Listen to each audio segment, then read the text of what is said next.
dog, these niggas in like London pronounce shit funny. Like like niggas. Like the niggas in London, you know what I mean? Like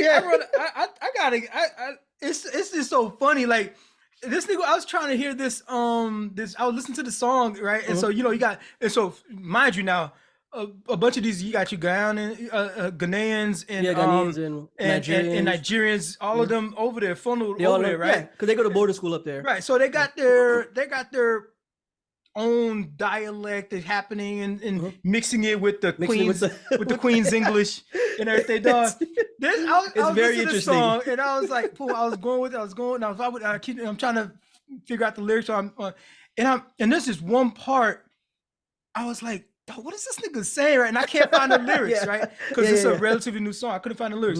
But I think that nigga was just saying, don't do it, right? But this is how it sounded like. Oh my God. He said, lay down for me. Don't waste time, don't do it. Didn't do it, yeah. Waste time, don't do it. I was like, don't do it? Don't do it.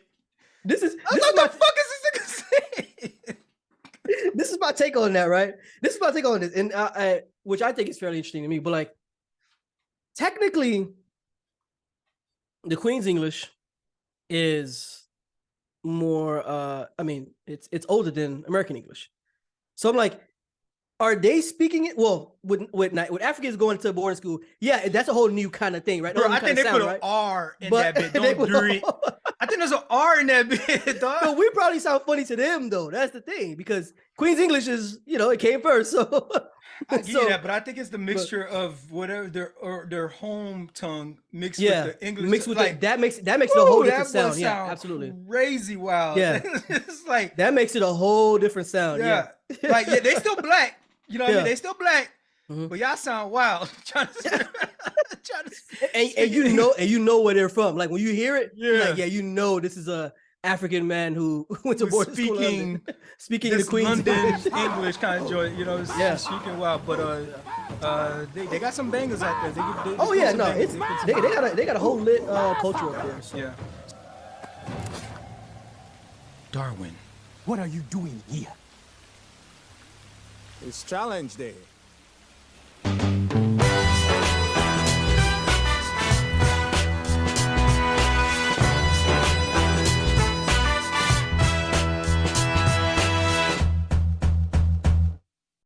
Yo, welcome back, challengers. This is season 2, episode 1 of Challenge Day. We're back. Yeah, we're back at it again. Yeah, we definitely need one of those sound bites for sure. So this is your boy, man. Jeff, not Jeffrey. Again, that's Jeff, not Jeffrey. And you see my brother, he's that dude, Darwin. You feel me? So again, it's Challenge Day. We're glad to be back. We had a little bit of a hiatus, but we're ready to kick things back off and get it going. And we kind of want to get into some things and hope you guys enjoy the show. So and just real quick. Yeah, go ahead, bro.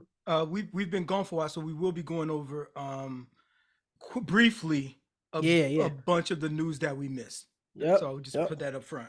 Yeah, just real quick, just get you guys caught up and kind of give you our takes on those things. And real quick, we just want to kind of give a shout out some of our socials, just so you guys can familiarize yourself with us. Twitter, Instagram, YouTube, same thing. At Another Challenge Day. That's at Another Challenge Day. Check us out, and obviously check out our full streams on YouTube. And with that being said, let's get back to quite a few of the throwbacks that we missed over the past couple weeks. So what you got for us, bro? Well, the NBA playoffs. Yes, sir. What's going on right now? The Heat doing their thing. Oh my God! Up 2-1. Conveniently with all these injuries that's happening, but it is what it is. It's 2-1, right? I think it's 2-1. No, is it 2-1? Yeah, I think we just won last night. Okay. Yeah. We up 2-1. We won last night. Yeah. Well, Greek Freak was out, so I mean, I'm just saying. I mean, hey, everybody's injured at this time of the year. That's true. I can't even. So either you should have got your shit taped up extra because it's the playoffs. He said got it taped up extra. But I mean, I think it's his back. So I don't know how you gonna tape all that up. You better get some Kinesi tape, whatever. Put on that bit. But so the Heat are up 2-1 in that series. The Celtics are up in their series 2-1. They're playing tonight. They're playing right now, yeah. Yeah, they're playing right now.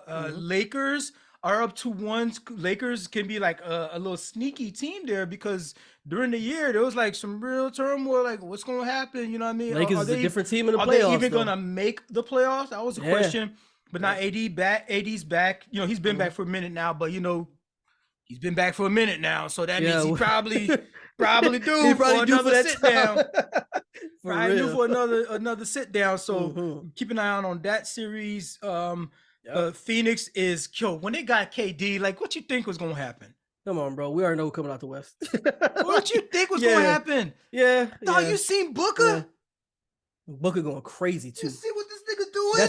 That's the thing. And people think because KD's on the team, like it's kind of like, oh, Booker's gonna kind of take a step back. Nah, man. Booker going even crazy. And what people have to understand about KD, the best thing that can happen. Yeah, KD would chill, but the best thing that can happen for Book is for people to be like, oh, let's just worry about KD. And he can be, oh, you ain't gonna worry about me? Oh, yeah. Oh, yeah. Cool. I'm cooking. Yep. Cool. So that's they nasty. That's gonna be nasty. And Suns team is crazy. They looking good. The Warriors tied the series 2-2. Yeah, see, we knew that was gonna be the case though. Like we knew that one of the most competitive series was going to be that Warriors and Sacktown, because Sacktown is a real team. But the Warriors got too much championship pedigree to just go out like that. So it's gonna be competitive. Like the Kings though are like doing numbers like this they finally got it together. And so they finally got it. It's been a minute for them and the Knicks. Another squad. Got it together. The Knicks about to work Cavs, and the Cavs have been looking good all year. All year. Cavs have been looking good all year. And the Knicks has been sneaky, and they up 3-1. So that shit's gonna be tight to see the Knicks go further, bro. If you get something like if you get something like the Knicks coming out and then the Nuggets or some shit, it's gonna what the fuck happened? I might stop watching basketball. Is this 1990s? Right? Is this 1998 or some shit? That would be so wild. That would be wild. Freaking the Celtics, of course. They're up 2-1, but I'm surprised. I would have thought they really would have swept the Hawks. No, Atlanta is not. I mean, you can't sleep on Atlanta though. Like you got Trae Young, and you got like, you know what I'm saying. You got your boy. Ain't nobody. You ain't gotta sleep on them, but like, ain't nobody got really respect. Playoff squads like Celtics. When you see they matched up with the Celtics, you thought that was going to be a sweep. Yeah. But, well, honestly, I'll be honest with you. I expected Atlanta to at least win a game or two against Boston, because like first round, sometimes you're trying to like work out some kinks. You're trying different lineups.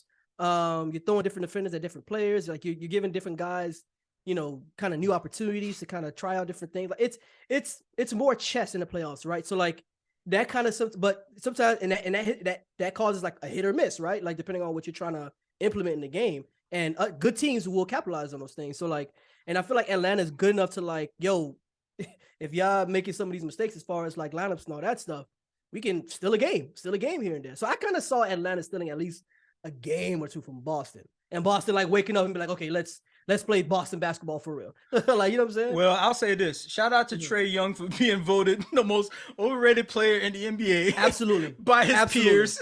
Absolutely. Go on and show them otherwise, Trae Young. Absolutely. Prove them wrong. You know what I mean? You're gonna have to. If they say you over, you're going to have to do it. But rearing up the rear is, this was just a wash. The Sixers.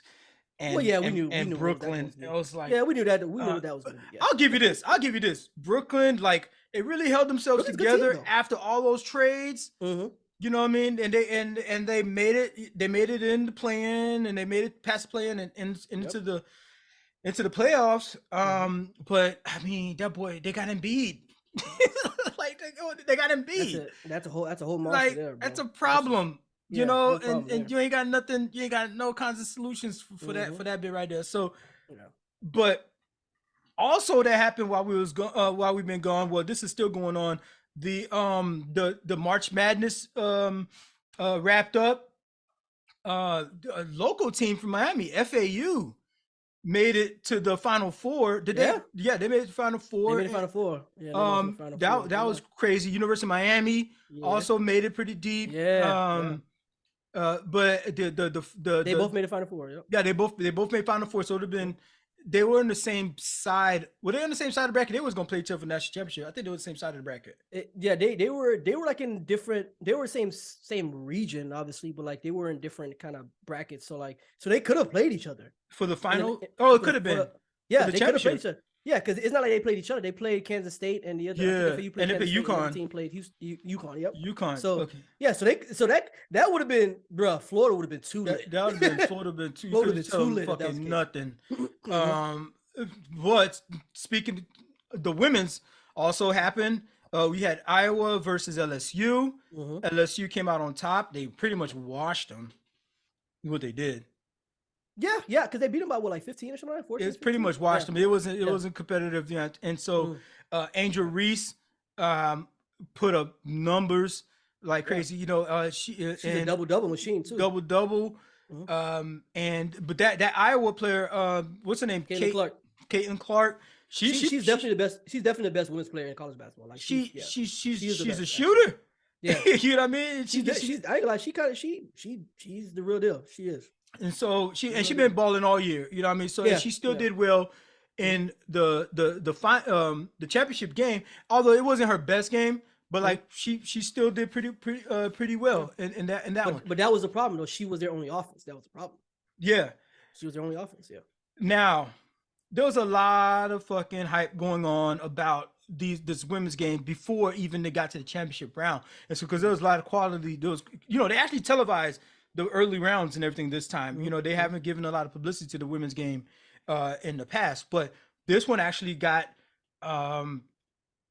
people a lot more attention. Yeah, a lot more attention. I'm gonna say this. This is a side note. Women need to watch more women's sports. Yes. That's literally one of the biggest reasons why they don't get the support that they need. Like, all these women watching NBA, that's great. You support the guys and all that stuff. But like, if you like the NBA, like, how about having an even more personal connection with the sports that women are playing? Yes. Like, you have an even more personal connection. Like when I'm watching the NFL, I'm like, man, I remember when I used to play football. You know what I mean? Or I remember when I played basketball in a pickup game or something like that, and I see the NBA, they're doing stuff like, oh, I'm gonna try that move, or just like I have some nostalgia about some past experience or something like that, you know. And we've had many years of young girls in college sports and that they've played these sports and they grow on to be, you know, corporate executives and moms and teachers and whatever in our society. But like, there's enough of a population by now to have an audience for this, and plus there's more women in society by the numbers of the population than men. Bro, we've been saying this for years. People have been saying that for years. This is not new information.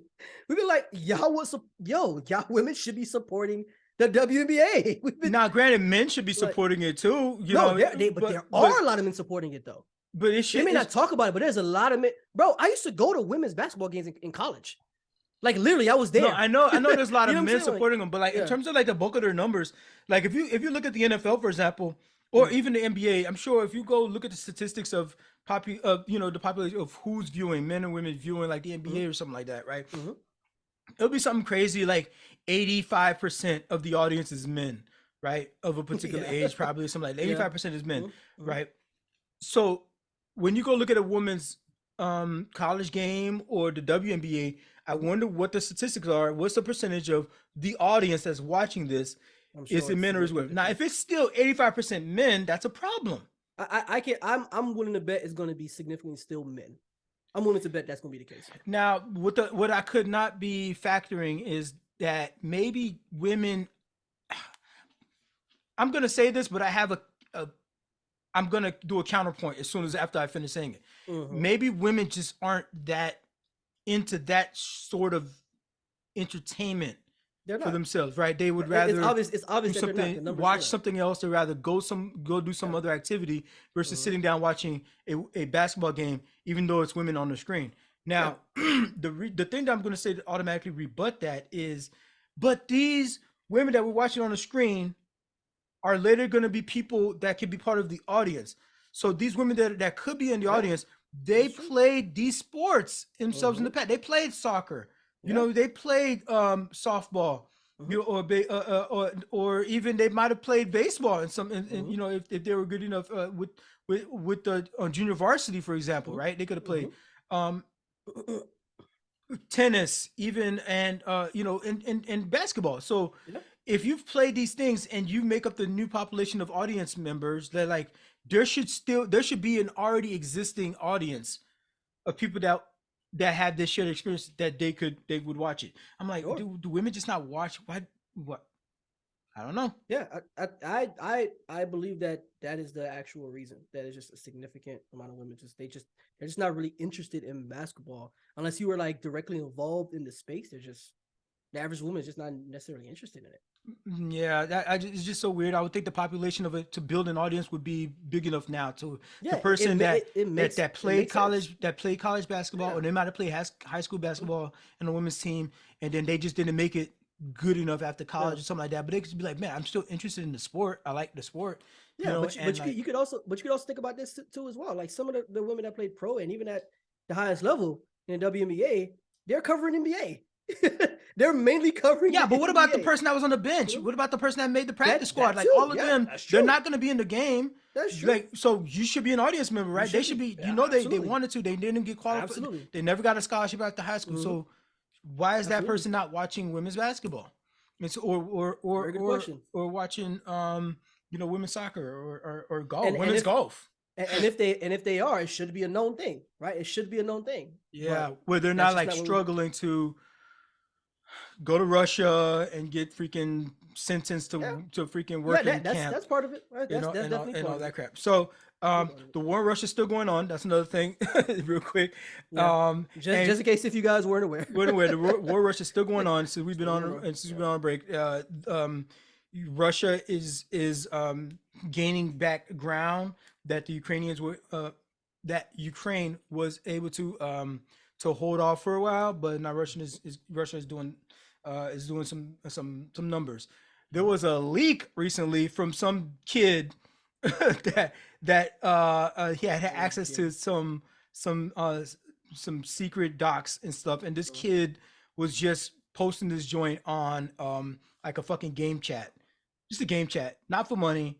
Not for access, not for because he's a spy or anything like that. The nigga was just doing it for clout. Like, hey, this is cool information. He's doing it for clout. Also, what happened this time was Trump got indicted, so that makes him the first person who's ever been president that to get arrested. Really? And so is he the first president? He's first former or current president to get arrested.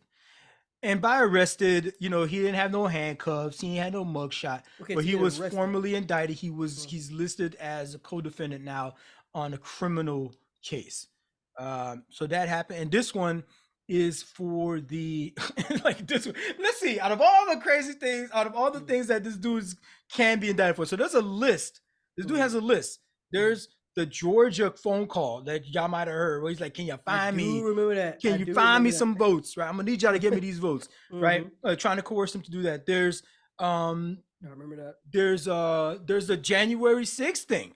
Did he incite that riot? You know what I mean? You know, that's still to be. Or what did he know? It's going to hard and try. That's federal, right? It's going to try. There's the documents that we found out this niggas kept. Yeah. They said, give us back the documents, my guy. Oh, okay. Here you go. Do you have any more documents? No. That's everything. Bro, we see the doc. We looking at it. Give me that. We see. All right. You have these you're two. holding it in your hands. All right, you can have these two. Now, is that everything? Yeah. Are you sure? All right. So they left and they go look at the camera. They're like, see, he still got him. When they look at the camera, he still got him. He's still so it's not that one that he got indicted for. Then there's this one, the one that he's actually getting indicted for is paying Stormy Daniels, right? Paying off the for an affair that he had. Now, one thing I want to correct about that, a lot of people keep fucking saying for some reason that it wasn't, he did it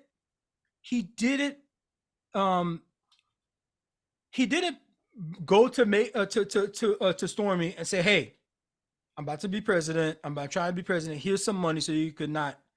Here's the correction. People were thinking that Stormy Daniels bribed Trump and was saying, hey, if you don't pay me this money, I'm going to leak that we had an affair. That's not what happened, right? What happened is he's running for president. The election's about to happen. Stormy Daniels was already going to talk to one of these gossip columns, right? One of these gossip places about the affair that she had with this guy who might be president, right? The person, the magazine that she was going to talk to, that guy, the president of that magazine, he's a friend of Trump already.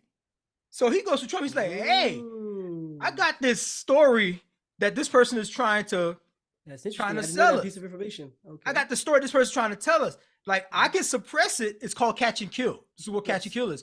I can suppress it, because this is his boy. So he's like, yo, they're trying to tell me, you know what I mean? So what do you want to do? Right? So then that's when Trump steps in, because Stormy Daniels had nothing to do with Trump. Stormy Daniels was not trying to bribe Trump, was not trying to do anything, right? And so then I don't know, maybe I'm pretty sure the magazine was going to, what happened? Is this already like information that's already been published as far as like this has been published, but the right wing spins that shit all kinds of crazy, right? They always just spin that shit, right? So y'all can Google it yourself. Y'all can really look up the origin of this story and do some fact checking on that, right? But I know some of y'all are terrible at fucking research, so good luck, right? So you could probably take my word for it, or just go down whatever rabbit hole you want. So the tabloid was probably going to pay Stormy Daniels, right? For the story, right? They do this all the time.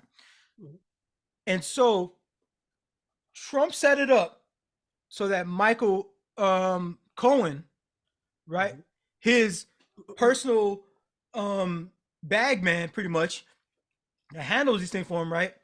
Well, okay, so allegedly Trump did this. Michael Cohen is saying under oath, now he's under oath, Trump is not, mind you, when Trump denies this stuff. Under oath, Michael Cohen says, I paid Stormy Daniels, so I paid this money to her that she was going to get from the tabloid. Just make sure you mention that, guys, Michael Cohen is like basically his fixer. So that's what I mentioned. His bag man. But some people may not know, so I just wanted to mention. It's his bag man, his fixer. It's his bag man, his fixer. Yeah. And so he goes to pay Stormy Daniels the money that she would have gotten from the tabloid, and in so doing, he did that in benefit of Trump, and then Trump reimbursed him for catching this story, which was caught by the tabloid person who's already friends with Trump, right?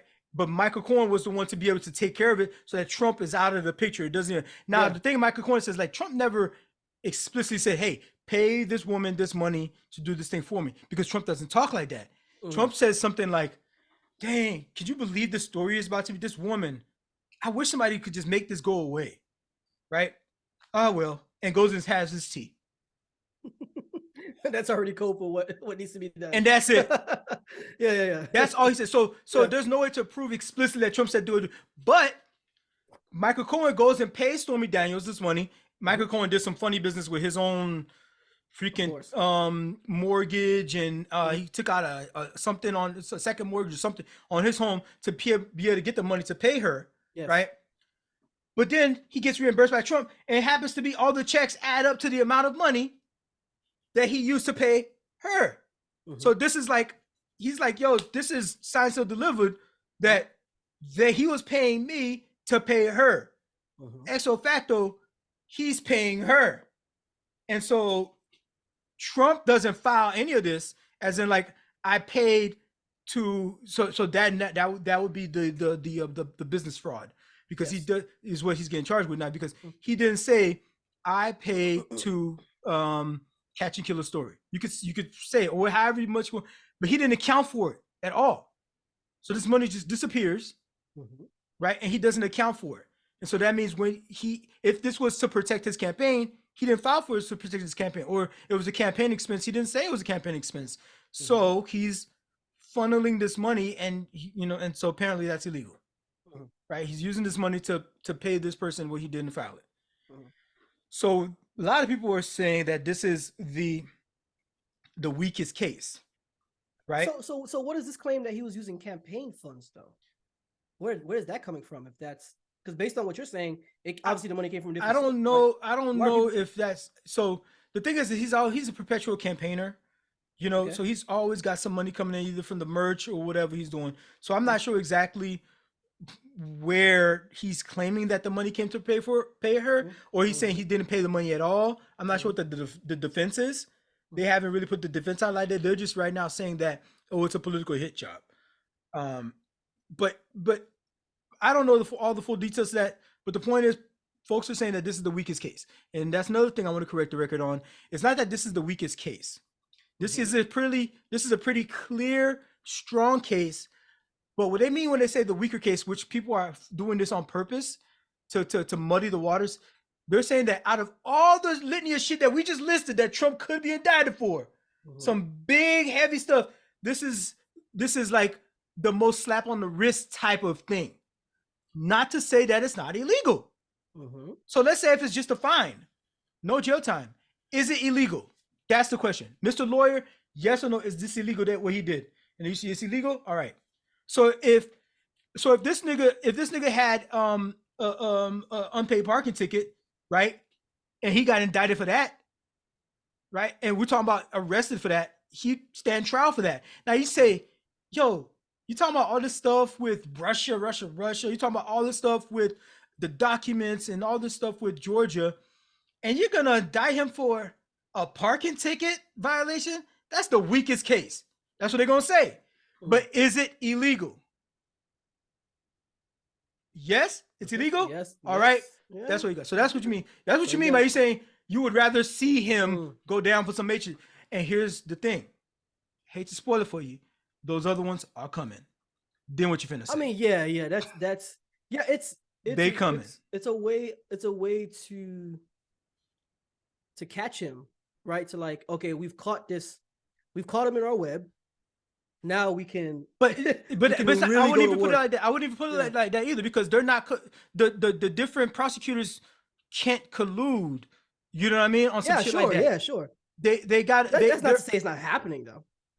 Yeah, of course. I'd be like, okay, hey, I'm finna indict him on Thursday. What day you doing yours? I'm sure you gotta collaborate, because I'd be like, damn, I don't want to step on your shit. You know what I mean? You gotta coordinate. So, but like, in terms of like, oh, let's all get together to get Trump. Well, no, not like that. No, independently violated these different protocols in these different jurisdictions. Some federal, some in fucking Georgia, some in New York.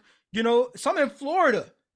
You know, so like those different spaces have to, you know, operate around each other because that's, and guess what? Some of your stuff is going to be released to the public already. So I'm going to use that shit in my case. You know what I mean? But it doesn't necessarily mean let's all get in a boardroom together so we could ensnare this nigga. And the thing about ensnaring this nigga is like, yo, he didn't do anything wrong and we're going to like frame Roger Rabbit kind of shit. Like, no, nigga, you violated in a bunch of these spaces and we're going to figure out if the eyeball test says you did, and we're gonna take this to trial, and let the jury decide. So that's the Trump indictment. That's you. And this nigga didn't get arrested like everybody else either. Like the nigga did no handcuffs, no mugshot, no handcuffs. None of that. I'm like when we talking about is anybody above the law? They just set precedents. They know. All right, the president and the ex-president is above the law. And you know what? If it was never for Trump. If let's say Biden was the first person that did all this bullshit, he would have been frog marched into that damn courtroom, handcuffs and all that bullshit, right? And so that would have been the precedence going forward, right? But I'm saying in the universe, in the timeline, if that was a different timeline and that would have happened, that would have been the precedent going forward. Like presidents, whoever got that far, and they would have been arrested. You would have been mugshot, and they would have been smeared all over the place. Okay, I see what you're saying. In that timeline, but in our timeline, what happens is we see now. If a president gets arrested, well, so far it's been an ex-president. There's another precedent to be set. If a sitting president, like if this nigga literally shot somebody, so they're telling you right now, if Trump tomorrow shot somebody in the middle of Fifth Avenue, how would they treat him? They would invite that nigga to come in for his indictment, because that's a crime, just like this other thing was a crime. If you would have, for business fraud, for filing fraud, you would have came to my house and put handcuffs on me and put me behind a squad car, you should do that for him too. But you're not, okay, because he's above the law. So that means even if a crime is not a crime, so is less than a crime, but this nigga shoots somebody in the middle of Fifth Ave, they're gonna invite him in. They're gonna put him in the back room somewhere. They're gonna put get his fingerprints and whatnot. You're not gonna get a mugshot. You're not gonna get a fucking handcuffs. Now, I didn't need the handcuffs per se, but for there not to be a mugshot for the National Archives to have, that's a dereliction. Yeah, that's a problem to me too. That's a dereliction. Yeah, because you remember when I even texted you about that, I was like, he really ain't getting a mugshot. That's even if you ain't gonna release it, maybe you classify it. Yeah, or something. That's why he ain't get a But to say you ain't getting no mugshot, this is like if the country lasts another 250 years, you telling me we would know, somebody would be reading a book somewhere, probably they're gonna watch this out of history anyways. But somebody's gonna open this book, it's like there was a president that was arrested in a year that had digital cameras, that had 4K TVs. So they niggas had cameras. Niggas had artists, right? Niggas had photographers. And we don't have a mugshot of this person being arraigned. Okay, so no mugshot, no whatever, but that's that. Jonathan Majors, another person that recently got arrested. He's he got arrested. He didn't have to spend time behind bars or anything like that because of allegedly the domestic violence situation. And since that happened, this dude has been quiet. Your boy has been quiet.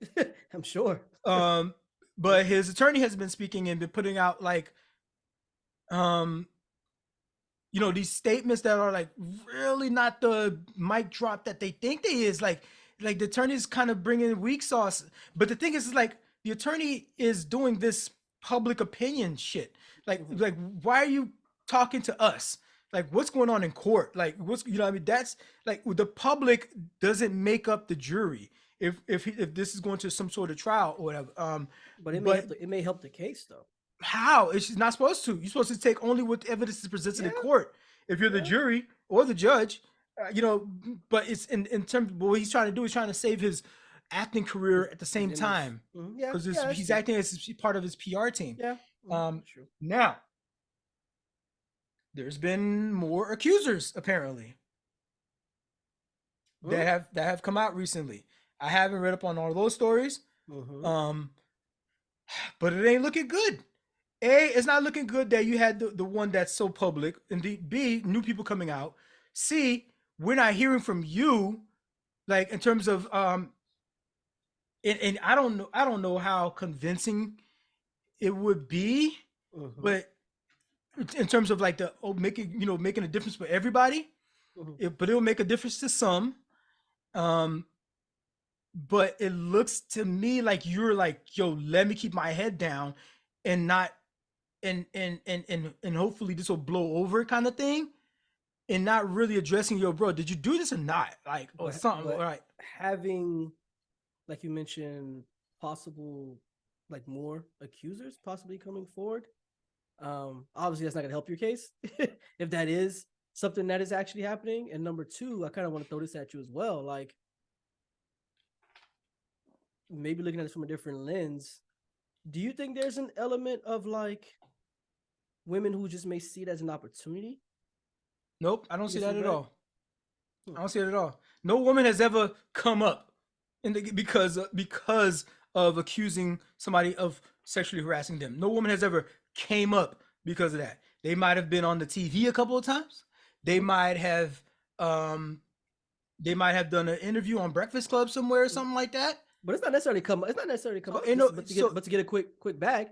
Are you saying that that there are women that lie about that? You're gonna be no. I think the percentage really? You don't think there are women that? Wow, there's a 0.1%. There's a 0.1% of somebody that's trying to come up with a bag. I think it's that small. A 0.1%. Like I think it happens more often than not for you to say that you think it happens more is that? I'm saying no. I'm not saying that it happens more than the actual real thing. I'm saying like I think it happens more often than you may think when it comes to like this whole world of entertainment and all that stuff. No, I think it's I think it's point one, and those are just normal, run of the mill, sociopathic behavior people, just like you would do, not you, but like just like any man would do for some other taboo activity to get money, right?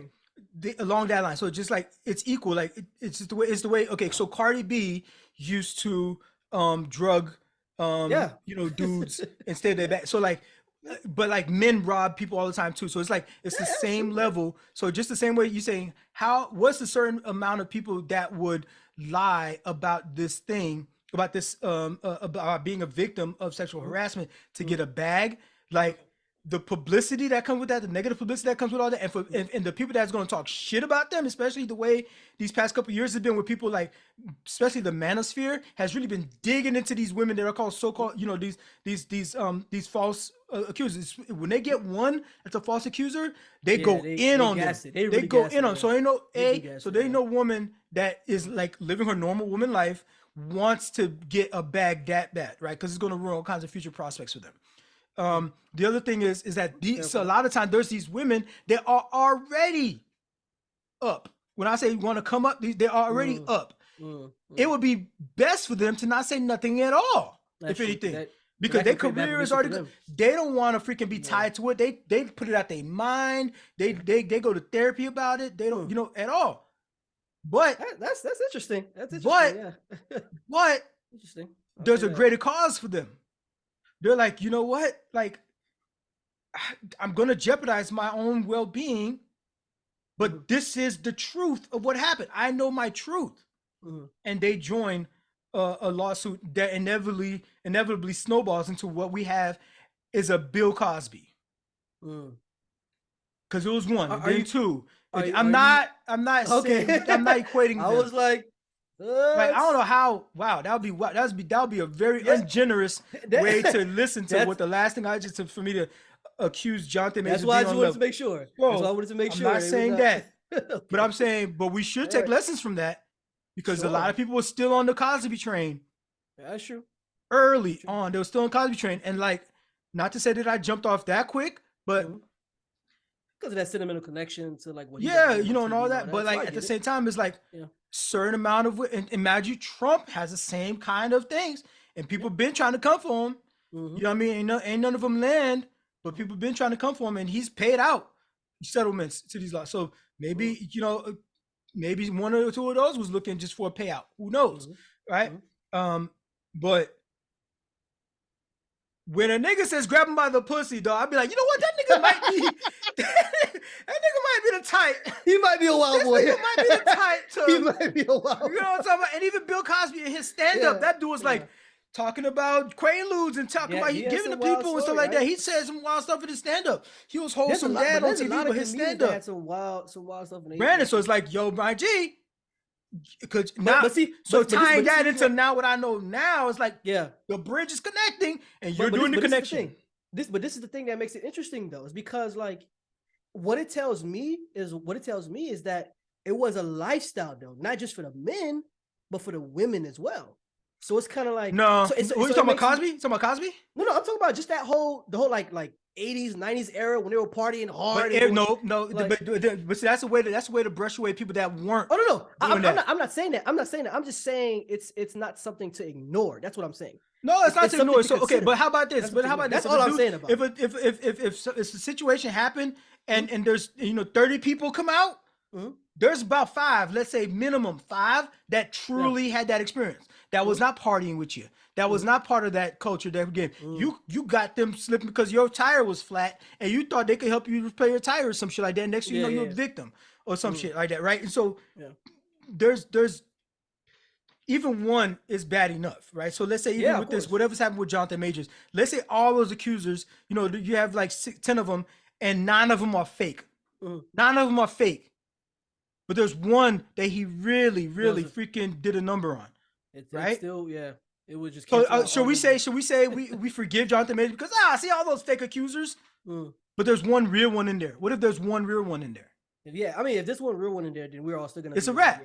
It's a wrap. Yeah, it's like, bro, you so even for Cosby, if there's one real one in there, it's a wrap. And the more people that come out, there's a likelihood of being at least one. Mm-hmm. Yeah. Like, people that want to relate to these kinds of behaviors and be like, oh, bro, these women just be complaining all day. They say one thing, oh, I was drunk too. She was drunk, I was drunk too. It's all good. Like, you really, I want them to ask themselves this question, like, if you made it big, valid question. Do you think that there are 25 women in your history that could fabricate a story about you, or that would fabricate a story about you? That says a couple things about you if your numbers are that high of being like, I got 25 toss-ups. I got 20 toss-ups. I got 10. I got 10 toss-ups. It is telling about your. That says something about you. One, about your connections. That it does. Bro, what was up with these spaces that you was running in them years? Oh yeah, that crowd. What you was doing? You know what I mean? And what was your judgment like? And hopefully you out of that shit now. The other thing is, if you got 10 toss-ups, you think like, oh, maybe this person could say something, or maybe this other person says, it's a bad at least half of them is probably some shit you actually did do, my G, and you're just like whitewashing that history in your brain. So you're just trying to really justify some bullshit that you know you did back in your day when you defend people that violate. It's because you're trying to defend yourself, trying to make it right with what's in your head. And none of us know, because you ain't big yet. You're just sitting there somewhere freaking caping for these fucking millionaires. So you're thinking right? So you're thinking it's more projection when a lot of these guys really try to projection. Yes. That's fair. I ain't gonna lie. That's what I ain't gonna lie. When I be hearing some guys, I'll be like, bro, you sound a little crazy. A little too defensive for somebody. A little crazy now. And you know what? And some of them who ain't there yet, they want permission for the future. For their future behavior. Because they know they finna violate this weekend. They know they finna push the envelope when they go down to Colombia or Brazil or on that guy's trip. Big facts. You know what I'm saying? So Yep. You might want to take a look in the mirror, and like, and the other thing is like, yo, these dudes don't need nobody. You know, it's one thing you have a comment in passing, like, oh, that's fine, the bullshit, whatever. But you talking about the people that be caping, you caping for the dudes.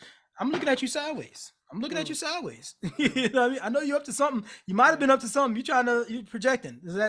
Okay. Moving on. So, what else happened where we were going? So, something you were telling me about a long time was USB charging. It's like, cause I used to do that. I got my phone, I'm at the airport, and so I just used the USB at the charging station that they have. You know what I mean? I always be like, yo, why they don't got more USB charging stations everywhere? Even on the plane, I got mad because like my plane didn't have the USB charging station for my phone under the seat. But apparently I shouldn't have been using that shit anyways. Yeah. So basically what Darwin is explaining here is that I sent him an article a little while ago, and granted, this article was actually written 2 years ago, which is crazy, right? So there are people who are essentially bugging public outlets where you can go, like if you're at a public charging station, so not public outlets, public charging stations, at like airports, train stations, subways, things of that nature, right? Wherever you can find them, right? Malls, whatever you can find them. At the mall, yeah, wherever you can find them. And what they're doing is they're bugging them in a sense of like they're putting like actual like ransomware, right, in these charging stations, where if you were to plug in your cable that you use to charge your phone, whether that's a USB-C, USB Type A, whatever that might be, and you plug it into your iPad, phone, or whatever, that's all you need in order to contract that. Bro, it's crazy. How can they like, bro? But it's without even data. Like, but without even like. It's malicious data. Without even like manipulating the device itself, the contraption that you're plugging into the charge station. Because it's not like because before they had the remember they had the gas station thing where you put in your card and they had the fake card readers in there. And you was and you was losing your card, you're getting scammed because it was a fake card. But with that thing, they physically like put their own freaking card swipe thing into the machine kind of thing. So like it could fool people. You know? So this is the way how they're able to do it. The bad actors, they would use their own cables that they would literally transfer the code, that same USB cable. They have their own cable and they'll transfer the code that way into the charging station. And so it just lives in the charging station. And it just lives in the charging station. So then when you plug in, it triggers that malicious code to be then transferred onto whatever device you have, you're charging or whatever. And now, now you got it. Now you got to device. Now it's between you and God. Basically, right? So like now you got ransomware or you got some kind of like crazy Trojan device that gives this person remote access to like root level privileges on your device. And so they don't even have to. They could have been to the airport maybe like a month ago. Yeah, or they could have been to the airport, that same charging station that you went to. They could have been at that same charging station 30 minutes ago. 30 minutes ago. 30 minutes ago. You would never tell because he's just like a regular traveler, regular user. Yeah. And he's just acting like, oh yeah, I'm just charging. I'll just stay here for 30 minutes. Like, oh, okay. Walk away. Yeah. But I even walk away. But he probably booked a flight to go somewhere. And he's like, hey, you know, if I'm gonna be at the airport, I might as well get somebody to pay for this flight. Right. Who can I get to pay for this flight? Let me put this code in this charging station real quick. Yep. Just like that, they got you. Just like that, and they got you. And they have remote access to your computer. They can find out all kinds of information. I mean, there was this one case where this one guy, this guy got hit bad. Like they found out his information. They found out his daughter's name. They found out where his daughter plays soccer, where she has practice at. It's crazy. Like all this information, right? This guy's bank information, all his numbers, everything, transactions that he made a month ago, like where he ate at 2 hours ago, like all these different things, right? So for you, my guy. So where did they get his stuff from? It was actually a charging station at an airport. At an airport? An airport. I can't remember exactly what airport it was, but it was an airport. I can't remember what airport it was, but it was at an airport. All right. And so basically, the way to obviously defend yourself against this and prepare yourself is to get what is called data blockers. It's like these small USB attachments, data blockers. You can get them on Amazon for like $10-15 or whatever. You can get them like in a pair. You can get like 2 or 4 or whatever. Get some data blockers, man. Make sure you bring it with you. Or you can get the challenge day. You get the challenge day pre-coded data blockers. You know what I'm saying? Don't worry about it. Don't worry about what that code is on there. Yeah, don't worry about the code that's on there. Use our challenge day data blockers. Yeah. So yeah, man, just get some data blockers, man. It'll immediately come up on Amazon. Just make sure you get the attachment, the actual data blocker. Just attach it to your cable, whatever, and then use that. Now, what the data blocker does is it blocks any kind of data transfer. So all it will allow to happen is the power part? Charging. Yeah, the power part, just the charging of your device. That's it. So yeah.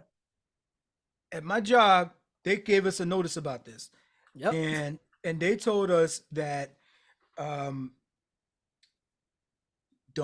told us you should straight up use the power block that comes with your phone. Just the thing that goes into the wall, into the outlet. Matter of fact, I have so just like this, right? Just this power block right here. Yeah, the actual adapter. The actual adapter that goes with the cable. You just plug the cable in that bitch and plug to whatever outlet that you can get. So they ain't even recommending no damn data blocker joint. Because it's not in the outlet. It's in the charging stations that have the USB ports. That's where they're able to transfer the data. The outlets are just you go with the outlets. It's just power. It's just because it's just power. That's all it is. And you got yours already at the house. Yeah, you know what I mean. That came with your phone. So yeah, are they still sending those with phones? Would people get phones? So now they're not. So like, with Apple specifically, what Apple is doing, which is another money grab with Apple. They're just giving you the cable, but they're not giving you the block though. They give you the cable. Yeah, they just give you the cable and the phone, and that's it. And what they say is, "Oh, we're just being environmentally safe because we want less of the packaging when we're recycling, and we just want to be more environmentally friendly." Oh, all right, you just don't want to pay the extra expense to give us a block though, because then what you'll do is they will make you buy it after. They'll make you buy it after, and the block itself is like $30. Yeah, I'm like, so bro. What they should do is if they was really being like customer friendly, they should have the blocks for free, but you have to request it. You know what I mean? Just send a request. because really though, a lot of people just ain't gonna go through that process of requesting it. That's true. They'll say, fuck it, I'm just use this old block that I got, or I'm gonna just plug it into my car or something like that. Or even if you got wireless charging at home because you got the charging station, because you charge your phone and your watch and your earbuds on the same thing. So that's where you just charge your phone anyway. So you don't maybe not even need a block. So they could just be like, we'll get you for free. Yeah, but you got to request it. You know, but you know, it's another thing. I think another reason why they did away with that as well. Outside of that, they also want you to use like their MagSafe chargers. So the ones that are like, you just put your phone on the actual magnetic surface and it charges that way. So they want to funnel you to buying those. Buy those other stuff. Yeah, but that thing is like, you know, a big docking station joint. Yeah, you know what I mean. Yeah. So it's gonna take up more space. It's like a surface. But I'm not gonna travel with that bit. You know what I mean. So yeah, I don't travel with that. I just have my regular little cable thing. Yeah. Okay, so we're not using USB public USB chargers anymore. That's that. Other thing that's been happening is there's been a lot of mass shootings. This is America. This if PBS, I'm reading real quick from April 21st. The U.S. is getting on record pace for mass killing in 2023, replaying the horror on a loop roughly once a week so far this year. Right, the carnage has taken 88 lives in 17 mass killings over 111 days. 111 days. So for each, the killers wielded firearms. So these mass killings, all firearms. Only 2009 was marked by as many such tragedies in the same period of time.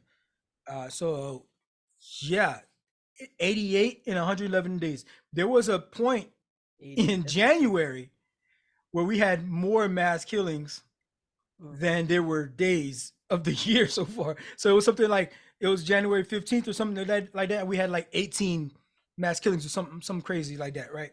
So now we're at 88. 88 lives lost in 17. Okay, so to correct the number, the United States has faced at least 163 mass shootings so far this year, according to, there's a gun violence archive, which is it tracks all the mass shootings that are reported. I'm looking at the article. Right. Yep. There have been more mass shootings, and as I said, this is great. It's still the case. There have been more mass shootings, right, than there are days in 2023. That means, can we define what a mass shooting is? Do you have the definition right there? I think it's 4 or more. 4 or more. I think it's 4. I think the definition of mass shooting is 4 or more, and that 4 can include the perpetrator. Okay. Because I was like, I thought it had to be 3, but he said 4 or more makes sense. Yeah, I think that 4 will include the perpetrator there. Yes. So is it not a mass shooting if it's only 3? I guess I don't know. Maybe not. That's a good question. There have been more than 30 mass shootings in the U.S. in the first 17 days of April. 30 mass shootings. That means that there's some days that had 2. That had more than 1, yeah. There's some days that had 2. That's the mass, and this isn't even counting your typical homicide or your suicide or your suicide, your what do you call it, the homicide, suicide, you know what I mean, incidents. That's wild. That's wild. That and it's all over the country. No community safe. I'm 2A all day. But there are some common sense gun reforms that can we get down to 1 a day? Is progress? Can we make progress okay in America again, where it doesn't have to be perfect? You know what I mean? Don't make, perfect the enemy of progress, if you will. We don't have a one resolution surefire way to stop all mass shootings, but you know, common sense background checks and safety requirements and training and registrations and red flag laws, all these things, put them all into effect, and maybe we could get down to 1 a day. Can we get down to 1 a day? Because just happens to be certain people won't have access, or if they had access, we can get it from them early. We can have intervention early. But what are you gonna do? I don't know. What do you think about like gang violence? Do you think that's also being accounted for? They're not counting. It can be. It depends on the incident. That happens. So if it happens, the incident calls for that. If there's But I wonder if it's ever been accounted for in this particular subject. That's what I'm saying. I have never heard of them discounting specific types of groups committing the violence when it comes to mass shooting. Okay. Like they haven't done it for KKK. They haven't done it for Proud Boys. They haven't done it for, gangs. They just, it's all mass shootings. Anybody can get it. If it's a mass shooting, they're accounted for this. If 3 people plus the assailant, apparently, is accounted for. So that's the deal with that. Mass shooting, just another day in America. I haven't checked the news in a couple of days, so who knows? America, that's wild. Right. The last thing that happened while we was out, Batman happened. Oh, this guy. Yo. Batman. By Batman, ain't no new movie. Ain't talking about DC Comics. Your man's Roger. Y'all remember Roger? Go home, Roger. Right? Yo. So what happened with this guy? Bruh. How's he wilding? So and of course, the manosphere space went crazy with this story. As well as the Femisphere. I think it's kind of like another sphere where it's like for women as well. That's kind of like adjacent to manosphere. Okay. Probably created because of manosphere. So, sure. But anyways, so this guy Marcus Houston, right? He was familiar with this woman I think he's been familiar with her since about like 17. He knew her when she was 17, but he mentioned that he didn't have like an actual relationship with her or anything like that. He just knew her when she was 17. So he was checking her out. So he was checking her out when she was 17. You know how it go. You know how it go. Mind you, this guy Marcus Houston at the time is like around 37, 38, right? This girl 17, right? So at 18, they began dating. At 18. One of the things that makes it weird, if it's not already weird for you, is he mentioned explicitly, we started dating when she was legal. I was like, bro, to even use terms when you make like a statement like that, it doesn't help your case, my guy. It doesn't help your case, right?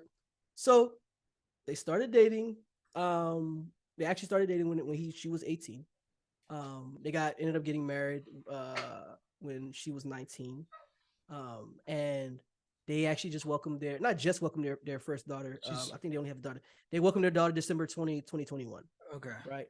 So right now she's 22. Marcus Houston is 41. And they have a 1.5-year-old daughter. So the reason why it's a thing now is because obviously it's new information that he had like an interview at some podcast something that he was on, and folks got wind of it, and they're like, yo, your boy is doing the most right now. Because they're saying, because folks are obviously speculating, like, because the word grooming has been used in all these spaces, right?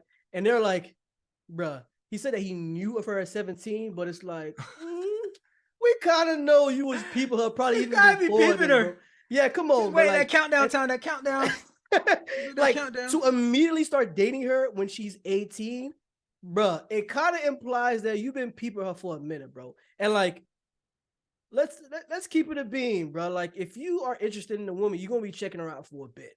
Like, you know what I'm saying? Like, and they kind of got together like in like the music space and all that stuff. And he was saying like, they've always had like the spiritual connection, all this stuff. They both have this love for God and all that. I love the way that anybody can use Christianity at any point. And that's the stretchiest, that's the stretchiest, most flexible religion that whatever you want to get away with.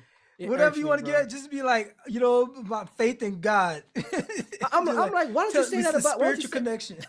I'm like, why don't you say that about other religions or like Islam or like, come on, bro, like God. because it's I don't know. It's more normalized there. It's more normalized that so I get it. People just be like, my Christian faith and whatnot, my spiritual connection.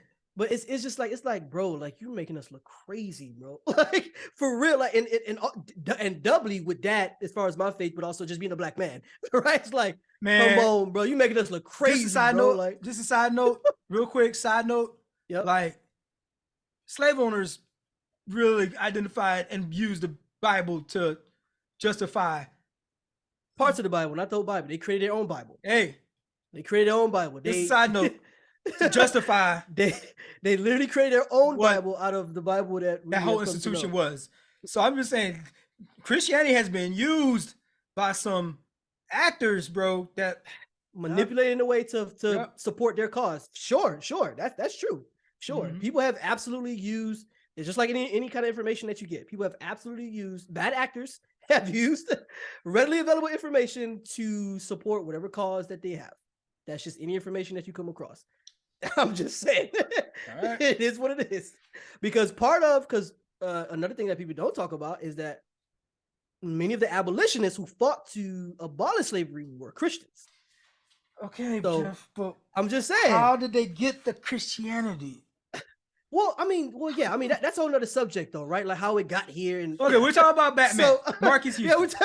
That's a whole nother subject. It was his information is in love of Christ that told him, watch this one, my son. Watch this one at the age of 16, my son. She's gonna be the one for you. I will prepare a table for you. You see, this is a problem. This is the problem right here. Guys like Marcus used to give guys like Darwin material. That boy was like this. I'm putting you over that meme that like this. Yeah, over his hands like that. You know what I'm saying? Wait, I'm not that tree. You cannot give guys like Darwin material. What? That's the problem. I said what God has for you, no one can take away. Yo, oh my gosh, this makes me so mad, bro. But yo, okay, so here it is. Here's the thing. It's like this, dog. So she's like 30. He's like what, 15 years older than her? How old? Well, now he's 41. She's 22. So yeah, what, 19 years? 19 years? That's wild, bro. 19 years. That's wild. But think about this. Think about this. When she was watching Sesame Street in diapers, you were in college. Crazy. You were in college. Now not a good look. Now I get it. You know, the older we get, because you'd be like 60 dating somebody who's 45 or something like that. Ain't nobody gonna look left at that. Yeah. You know what I mean? Nobody gonna look left at that. So that's still somebody gonna be, hey, yeah, that's the same 15-year difference though. When college, bro. But like she was in high school. Yeah. Right. And you were a full on mortgage owner, dude. Yeah. Right. Yeah. And you knew of her. You knew kind of like. Because they were like in the same spaces. Here's what it be. Here's what it be. I would not have a problem. When did they get married? When she was 18. They got married when she was 19. When she was 19. 19. So right? that was 3 years ago. Yeah. So if he had just met her for the first time at some spot or whatever, and she's 19, you know what I mean? And he's 30, it'd still be kind of like, wow, because they'll be like, bro, she was in elementary school when you was in college, kind of thing. That's still weird. But like he met her at 19. Right. And that's the age that we say that, you're legal, 18, you're legal, whatever, not. And so we don't bat an eye at that. But the fact that you knew her before, you know what I mean? Like you were friends 17 before, like she could have easily been 16. Okay, I'm not gonna put that on him. I'm not gonna say that. But when I'm observing this, I'm seeing a high school person. Is what I'm seeing. When she says I'm seeing a person in high school. Just looking at the information that we see is readily available. Yeah, it looks kind of crazy, bro. So I'm like, okay, this is the person that was in high school. So when I'm thinking of somebody in high school, you go from high school from 9th grade to 12th grade. So I'm just thinking that the youngness of it all. That's why I'm just putting it at. And so it's like this person is sitting in the same class with a 15-year-old, right? So it's they're all kind of in that same boat. They're high school, right? And and you are, bro, what's going on with your world, my G? You can't find nobody. And that's the thing. Like that was one of the points that was made. It's like, what circles would you be around to be to even know of her? To where you want to create this intimate level of like, I can't relate to nothing people like 8 years younger than me have to say. I'm like, what the fuck is y'all talking about? I can't even relate to that stuff. I'm just now trying to figure out how to TikTok and Twitter and not Twitter, but fucking Instagram and shit. I'm just figuring this stuff out. You know, like these dances and stuff these kids know, I don't know. I still move like I did in the fucking 90s. You know? So it's like his big thing is that they connected over music. And I'm like, I can't. Is she a prodigy? Why she ain't putting that music out like that? She a prodigy? I was just thinking that. Is she Beethoven or somebody? Mozart or something? Artist? Like, I was like, yeah. I don't know, my G. But apparently that's where they got connected through music, and I'm like, okay. So it's one of those things that's kind of like, my guy, I hear that, but she's still a shorty, bro. Like, I also say this, like, man, these niggas, bro, just keep that shit to yourself. That too. Keep that shit to yourself. That too, because it's like, you didn't even have to even mention that. Anybody was checking for you like that, dog. Bro. Anybody checking for you like Marquise Houston like that, like, bro, like this whole you're going viral for it, and you sullying her name. You're not sullying her name, but people looking at her wild now. You know what I mean? Yeah, and you want to protect her and everything, don't you? Like, anybody was. Why are you even talking about that shit? You know what I mean? Just like, bro. And they got a whole kid too, so it's kind of like, bro, like, man, you living your life, but it's like, bro, like, we ain't gotta know, bro. Like, you ain't gotta.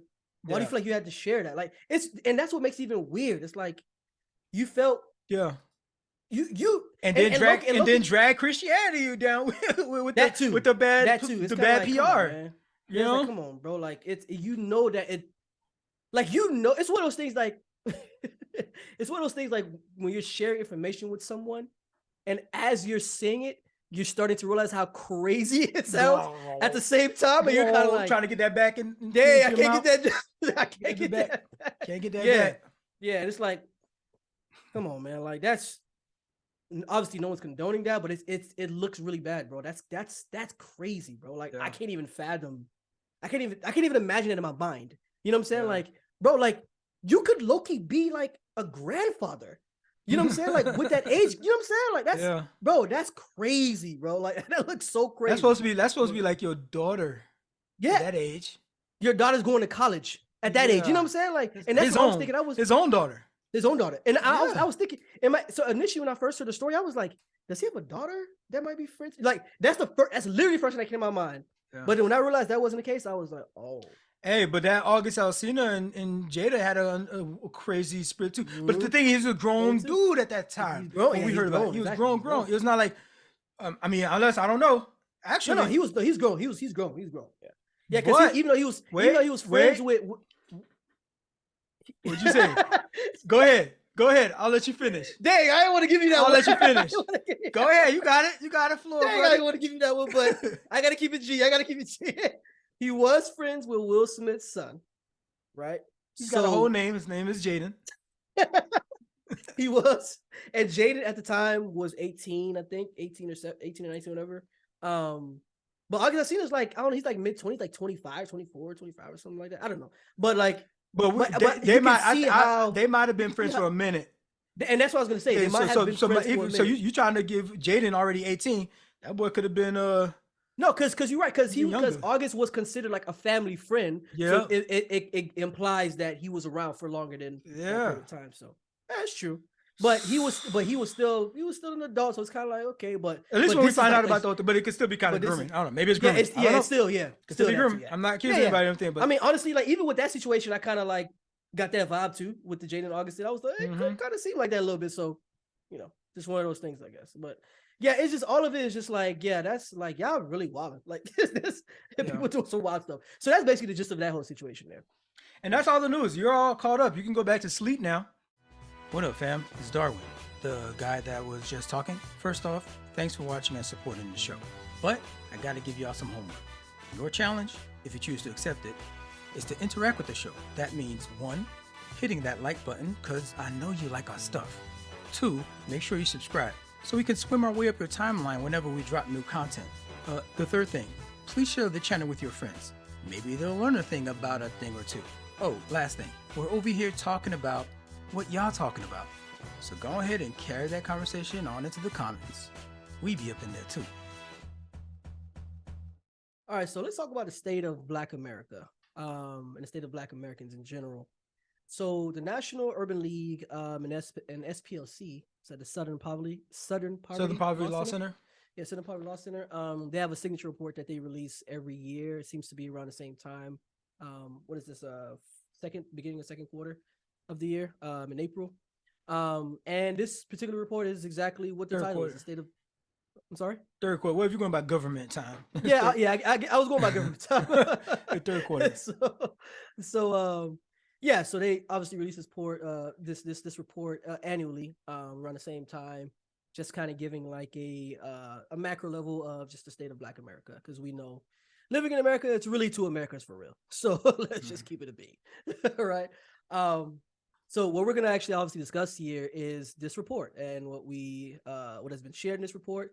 This report in particular has been comprised of several essays by different experts in different areas of the field, as far as politics, education, faith-based, so different spectrums, right? So one of the things that I wanted to kind of just give a quick high-level overview of this particular report is three main things that are being addressed in this report, and it's connective tissue, a good fit, and faith and resilience, right, in the Black community. So some of the things that I kind of like, because I took some notes here, some of the things that I kind of picked from this particular article as I was reading it was kind of like just mentioning, obviously, rhetoric, right? Just rhetoric that is obvious, that is inflammatory, that can lead to all types of, obviously, violent acts. Extremism is something that's existed for a very long time, from terrorism to domestic terrorism, things of that nature, to rhetoric that you're hearing in political spaces, depending on what aisle you're on. And in particular, what's being addressed here is the threat of far-right rhetoric, right? Mm-hmm. So at this article is talking a lot about just kind of the embellishment of the stances of white supremacists, right? And people who are in these particular spaces and positions that are essentially fanning the flames to these ideologies, right? Obviously, Donald Trump being one of them. I think one of the interesting thing about this article is kind of like it's difficult a lot of times to try to connect rhetoric to an act specifically, right? Because like you're trying to connect. Yeah, because we have the problem of the First Amendment in this country. Right, exactly, right. And that always makes it difficult, right? Yeah. But it's kind of like the eye test is just using logic. You're like seeing like, come on, bro, like you know this is gonna incite some type of action. I mean, and there's been countless examples, right? Examples of it, yeah. Examples of how this happened, like Pittsburgh's Tree of Life Synagogue, the shooting there, the El Paso Walmart, the shooting at the what is it, the Buffalo, right? That Walmart in Buffalo, that store. It's called Tops Friendly Market. That was the one that was in Buffalo. And all kinds of different things, right? Even like the AME Church in Charleston, South Carolina, right? I mean, who literally the guy was like, I came to kill Black people. So there's a term for what you're describing: stochastic terrorism, right? Mm-hmm. I probably look up the word stochastic. How about you look up the word stochastic, and I'm gonna get into this thing, and you can let me know the definition afterwards. Okay, so stochastic, right? Yeah, stochastic. The machine will correct you. Yeah, you know, who has to think anymore? We have AI for that, right? So the public demonization of a person or group resulting in the incitement of a violent act, which is statistically probable, but whose specifics cannot be predicted. Remember that, statistically probable, right? The lone wolf attack, for example, was apparently influenced by the rhetoric of stochastic terrorism, right? So here's another more precise one. I think it says, as described by leading scholars, stochastic terrorism involves the use of mass media to provoke random acts of ideologically motivated violence that are statistically predictable by individually unpredictable. Yep. Right? So we know that specific person, like I was saying before, I was describing it though. I think I described it pretty well. Yeah, it was. You can't say it was that specific person did it because of that thing. Yeah. But I killed that, right? I pretty much killed that, right? This is what scholars are talking about, and I already know what does stochastic even mean? It's such an annoying word. Do you have the definition of stochastic? So I actually looked at the same thing you just looked at, but like I'm not seeing like an actual definition, but I'm seeing like I want to see like an etymology. Example, like I should probably see if I can find that. But I'm seeing like immediately like what the noun portion of a stochastic is. The public demonization of a person or group resulting in the incitement of a violent act. But see, that's stochastic terrorism, though. Yeah, but stochastic itself. The word stochastic, yeah. Stochastic. Okay, I'm seeing stochastic behavior. Why is it called stochastic? Yeah, what the fuck does that mean? So the etymology, it's Greek word refers to the property of being well described by a random probability distribution. Say it again. So stochastic from Greek, stokos, which means aim or guess, which is interesting. Aim or guess refers to the property of being well described by a random probability distribution. Okay, so a probability distribution that so yeah, this is what's happening because you have the entire population. Again, the big thing that makes this work is the fact that it's a large population size, and that large population size is whoever the audience may be for this individual. Now, the bigger the platform, the larger the population size. So that means that the chance throughout a random distribution, right? Even a random distribution of people that the incident is going to happen one time out of the random. So like, it's predictable. It's predictable that that it's going to happen if you have a big enough population. You're the instance is going to occur. And so people that have the bigger platforms, like people who are running for president, for example, or people who are in Congress, for example, chances are they will influence this random person out there somewhere. Yeah. But fuck nowhere to go to a fucking pizza parlor and try to fucking shoot up the place talking about that Democrats are freaking drinking baby's blood in the basement of this pizza parlor. And they're like, we don't even have a basement. Right. What the fuck is you talking about? Yeah, that's wild. Before I even address all the other wild shit in your claim. That's wild. So I did want to add something real quick to further that. So I'm looking at the etymology now for the word stochastic as well, because they gave some further context. And it says in English, it was originally used as an adjective with the definition pertaining to conjecturing and stemming from a Greek word meaning to aim at a mark, guess. And the Oxford English Dictionary gives the year 1662 as its earliest occurrence. Okay, so I could see that work. I could see how that works into the terms. Because I can see how terrorism can be attached to that. It's a very good thing that you brought that up, right? Because what it does for the person who is fomenting this specific type of terrorism is it gives them plausible deniability. Yes, exactly. It gives them plausible deniability, and you can't lay a glove on them and say, "Oh, it's specifically what you said that caused January 6th, my man's." Yeah, because but we know that but here's the thing, is why it's even worse than stochastic terrorism for him for January 6th specifically is because you then took a population that might have been dispersed throughout the country of who would ransack the Capitol, right? Randomly dispersed throughout the country. There's a certain percentage of people that would randomly do it, right? But then you created an event to bring those people that were statistically, you plucked them all up and brought them to one event.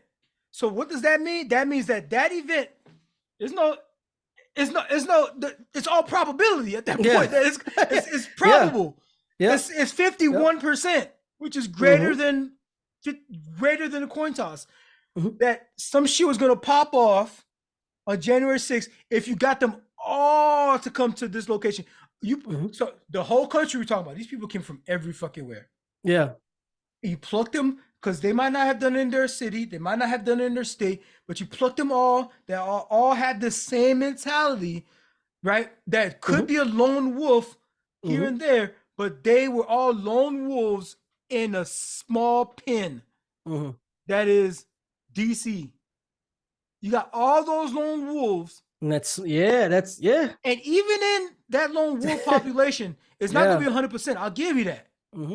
But what was stochastic before January 6th, before he gave that speech, became inevitable. It became inevitable. It became hate speech. It became terrorism. It became inciting a riot. You had all these lone wolves coming to this one spot and then like say that building right there. They're like, wait, that one? I could walk there. Yeah, go get them. Hang Mike Pence is what they were chanting. Looking for Nancy Pelosi is what they're chanting. Itself, but all of that, you know, to get us back into the state of Black America, that was just one small piece. We didn't even get into the goddamn thing. We didn't even get into the goddamn thing. But all of that is wrapped up in the whole fucking the fucking hate speech and the erasure of Black cultures, of Black history. What did you get your notes about all the aspects of this thing? So unfortunately I wasn't able to recover those notes, but I recall a good portion of it as far as what I wanted to address, right? And what this particular article was hinting at is just the coming together of SPLC and the National Urban League to even produce this document. Yeah. Right. Obviously, the National Urban League and SPLC are reputable sources as far as the contributors that they use, the decades of research that they've conducted to obviously back the claims that they make in quite. And also, they talk to niggas. They do. They talk to niggas. Like, hold on, we talking about like, yo, how is you doing, my G? Oh, me, man, my man's like, I tell you know what I mean. Like, they talk to Black folks, and you talk to Black folks. So there's a couple. There's a lens to look at this. There's a particular lens that I want to identify and set people up to kind of like to level set with you, right? Okay. Is that, for example, when you ask people how's the economy, right? There's a quote, right? I don't know who said this, but there's a quote that goes, when you ask somebody how the economy is doing, right? A recession is when your neighbor loses their job, right? A depression is when I lose my job. Like, oh, the economy's trash. Everything's going to shit.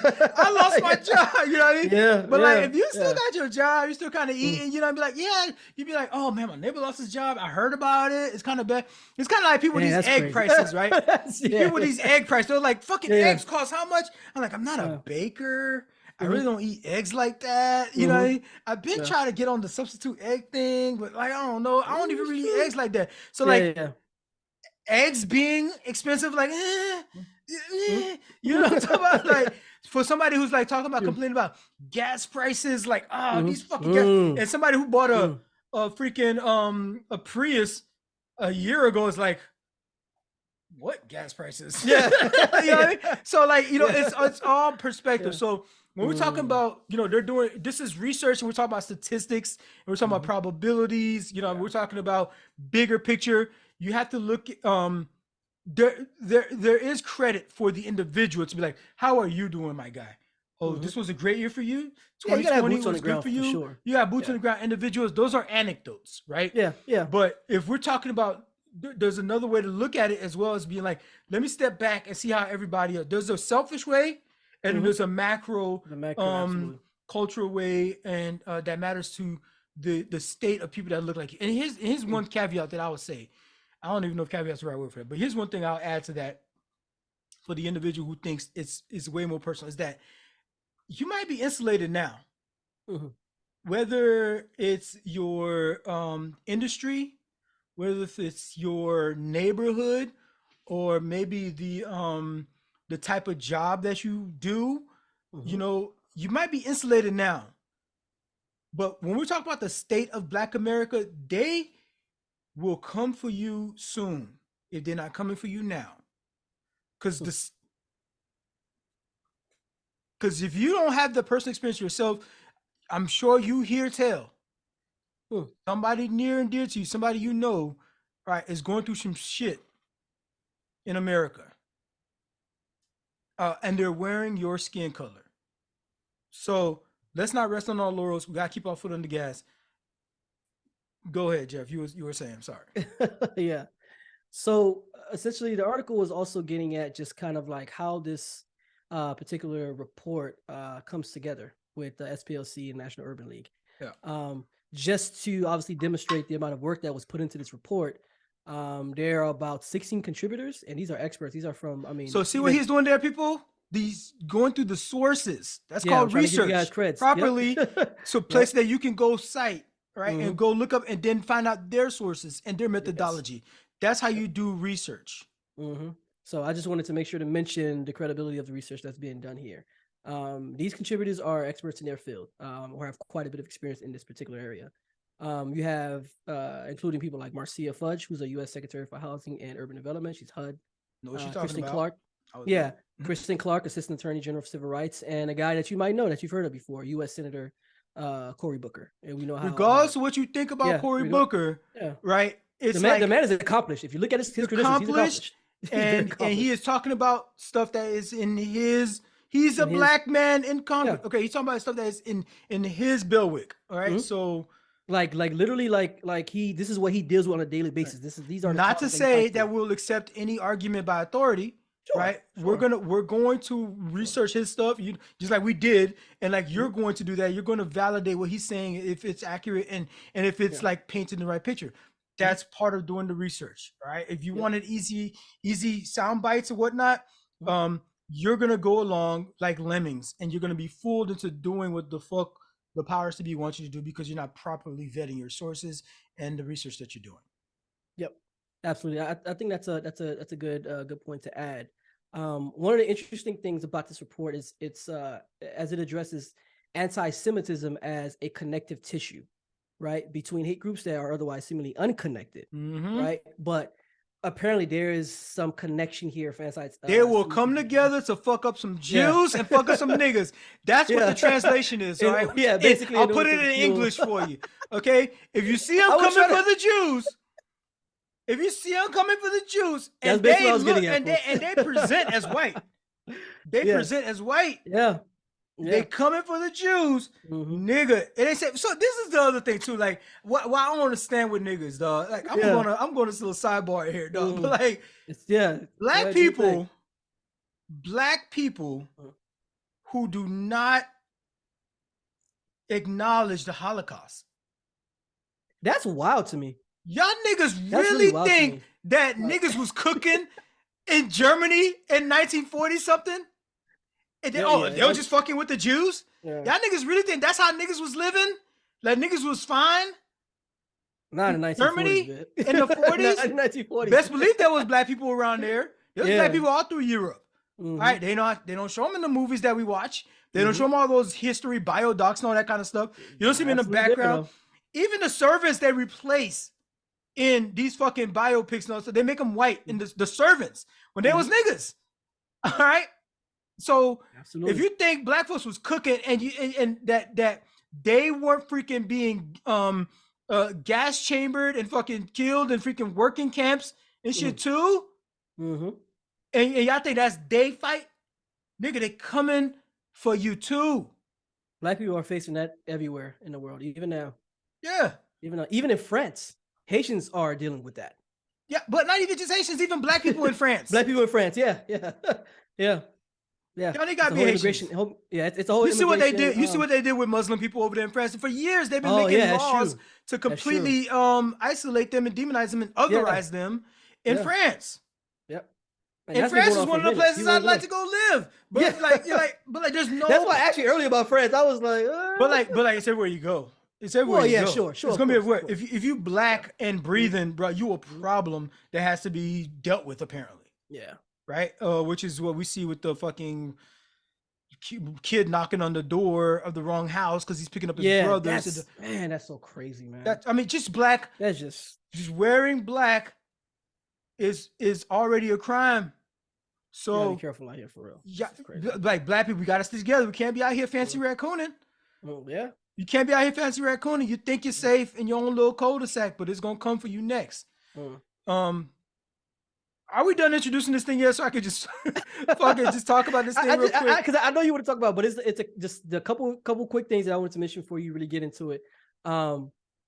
Guys, also realize that one of the catalysts that is being argued for, but I think it's pretty obvious as far as the far right extremism, is this whole thing referred to as racial anxiety, right? And essentially what that is basically white folks feeling some kind of way that they might not be the majority anymore. That's just statistics. And that's just what it is. I mean, there's plenty of statistics that show by, I think now it's been revised by 2045. There's a projection that they're not going to be. Is it 2045 or 2045? Originally it was 2060. Okay. But there's been revisions in 2018 that shows that it's happening even faster. So, yeah, if you've been the majority party for a minute, for hundreds of years in the country, you're gonna feel some kind of way. Oh, but I get it. To be like, but I mean, okay, I'll give you a couple things. White people, white people. I'm talking to you right now. I'll give you a couple things to just like settle down a little bit, okay? You had apartheid in South Africa, so they were the minority the whole time. You still could maybe have some sort of apartheid here in America. You've already started since Jim Crow. Well, it's even before that, but like it was before that. Yeah. But I mean, like in terms of institutionalized and categorized specifically, apartheid, pretty much Jim Crow, right? And so you're still gonna have that here. You're going to be the minority in terms of population, and you're still going to run all the institutions. You're still going to be the majority in government. Sure. For a while, for a long while, your whole lifetime. If you're listening to this, your whole lifetime, right? You're still going to be this apartheid freaking higher power over although you're the minority in terms of overall population. But here's the other thing that you have to fall back on. White people, I'm talking to you, feather in your cap. We all have to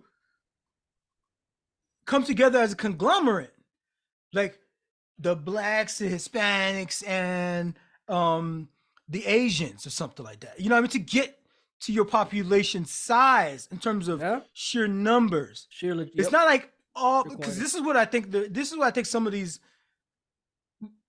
other white people are thinking. Not the people that's listening to our show. I'm talking, your people that listen to our show are the good white people, right?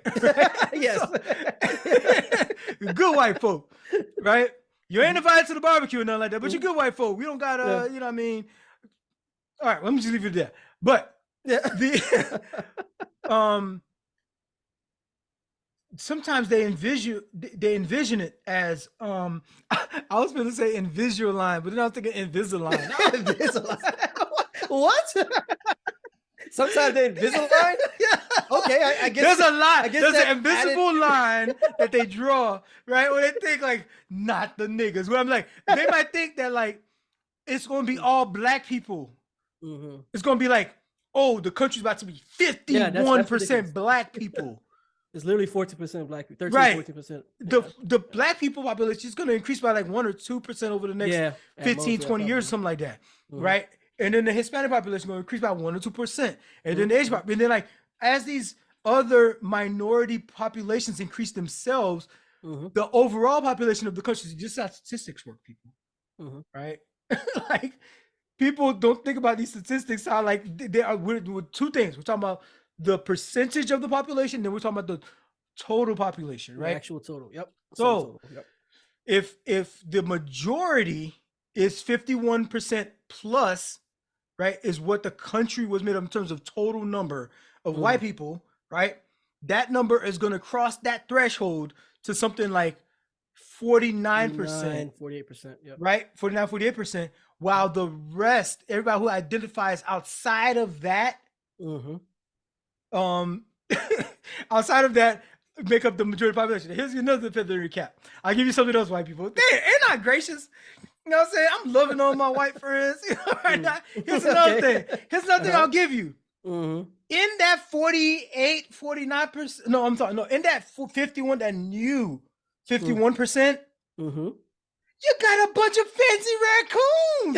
You good. That's fair. You good. Because they finna fuck with you regardless right? Of what happens. So that's a good maybe like 10%.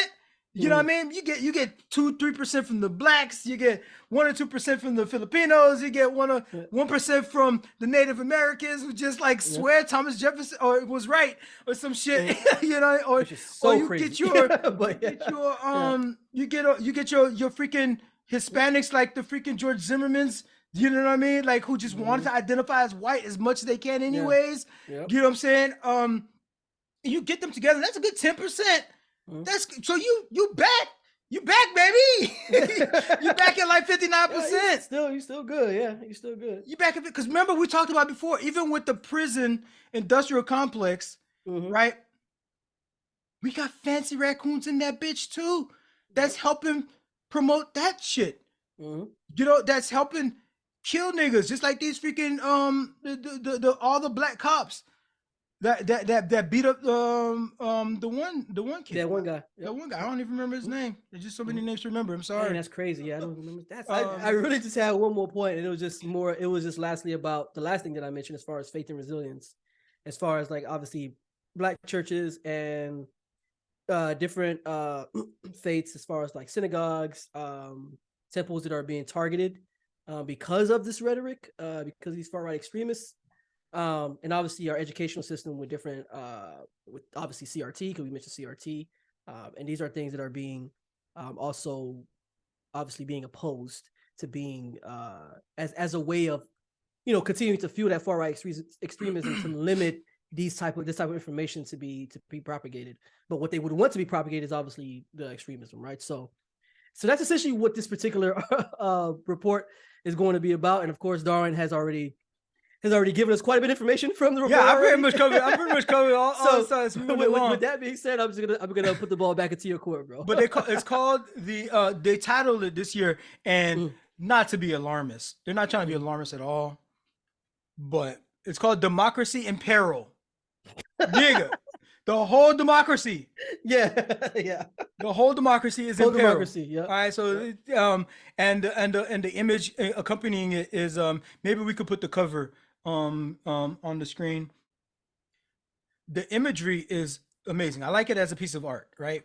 The cover photo of this report has the hand of the Statue of Liberty. We all know it, and it's holding a torch. But this torch, the base of the torch is actually the Capitol, right? The Capitol upside down there. He's holding that, and under it is and out of the Capitol is where the flames are coming out of, right? So the Capitol's on fire. But the thing about the Statue of Liberty, oh fucking A, it's so fucked up. I don't know if the artist thought about this part, but but it's great because you know we had the poem that was added later to the Statue of Liberty that says, gives you free, your huddled masses. You know what I mean? You know, America's a beacon, right? And it became symbolic with when people escaping Nazi Germany coming to New York. You know, so supposedly we welcomed them with open arms. That's not the real history. We didn't do that as America. But that's on y'all, right? That's on y'all for how y'all did that. But changing people's names and stuff like that. Anyways, the statue was a gift from France it was a pat on the back to America for ending slavery. It was a good job on France. I know you all right, whatever. So that's a whole nother thing. But they giving America for finally way to come along. Finally, you're with the, you know, we're doing away with this whole slavery thing. Good job. That's what the statue was about. Then later, like I said, the poem was added to it and it became like a symbol of accepting diversity and immigration and all that kind of stuff, right? But with that being on the cover of what we're talking about being the state of Black America, where it was for the ending of slavery that the statue was. That's the hand that's holding up the Capitol, which was, of course, the Capitol is democracy itself. We are in a very interesting point in American history, and a lot of people don't think democracy's at risk, but there's going to be this other thing that comes out of it, and it hasn't really worked out for countries that come out of democracy into the next thing, and that next thing doesn't look good, right? Not to say that we had a perfect year in the United States, that we have a perfect year, but I've always been a fond believer of working towards a more perfect union. And like one of the founders said, what you have before you is democracy if you can keep it. Right? That's if you can keep it. So we'll see. It's time to go. But it's in peril. All right. It's in peril. We are questioning local elections. Like that, nobody made a big deal out of a local fucking election for dog catcher or whatever the fuck. You know what I mean? We're questioning that. We can, let alone the national election, questioning if this person is really in charge, if this person was really duly elected. Talking about peaceful transfer of power. When Biden gave that State of the Union speech, talking about and I was waiting for that line talking about the State of the Union is strong. I'm like, that's fucking bullshit. You don't say it. Don't say it. There was an insurrection. Don't say it. And he said it. You know what I mean? It's like it's all fucking. It's all facade. It's all facade. So anyway, so that's the cover. That's just the cover. All right. Damn it. I didn't even need to spend that much goddamn time on the cover. Moving right along. All right. So there's 5 segments here, right? A hate manifesto. So this is the first segment, the rise of violent hate crimes across America. Jeff mentioned the shit that happened in Buffalo, right? We already knew what happened with Dylan Roof, right? With that church, right?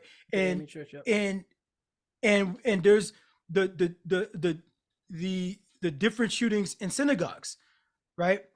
We also see that the one person was shooting up those nail salons, right? Because the anti-Asian hate, right? So they might not be Black by common convention, but they're minorities. They're brown. They're not. These things are being carried out by hateful people that are being fed this stuff on a daily basis by places like Fox News, which is another update that we found out these niggas was lying about a bunch of shit, right? And that the election was a fraud and all that stuff. They were lying. They knew it. They said it. We saw the text messages. They hate Trump. They don't like him as an individual, but they know that they need him for their ratings. And that's what's all they talk. But they're fomenting people to do individual acts of violence. But it's stochastic. So you can't even point out to say specifically they're the fault. Yeah. I was gonna say that. They can exercise that. The second section, and here's a statistic for you as we go along. Hate crimes are up 44% since 2021. That is a crazy stat. Like when I saw that, I was like, that's kind of crazy. 44% is not a small number, bro. Like if it was like 5%, I'd be like, okay, but 44%? Yeah. That's a crazy statistic if you think about it. That's that many amount of people. And COVID, because the freaking you had people in the administration, and I'm not just gonna put it on Trump. You had people, just like really making it seem like Asian people are the ones that were spreading COVID. That's really what they were saying. And all kinds of dog whistles and all kinds of headlines that are like, we're not saying, but we're saying kind of bullshit. And they're just calling it the China flu and shit like that. This is why we don't call diseases, or at least the World Health Organization is trying to change that, where they don't call diseases because of the place that it was first discovered, because they don't even mean that it originated there. Actually, sometimes they don't even originate there. Discovered. That's what discovered, or that's where it freaking blew up or some shit like that. But they really had people going after Asian people because they had to wear a mask. I have to wear a mask because of Asian people. That's all they knew. Oh, I have to get this vaccine because of Asian people. So they did that, right? The connection is crazy. They just made that fucking connection, right?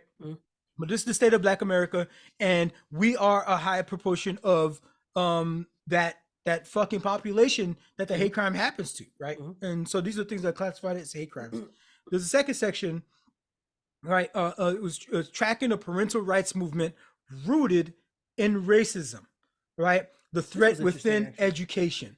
If you ain't know, you should have been new. Schools in the Black community are fucking trash. They don't get funded properly because of the neighborhoods that they're in. Because once they tied in public funding to the fucking property. Then you already knew the property in the neighborhood. Like, what the fuck? What's that gotta do with the funding of the school, of the education that needs for the brains of America's future?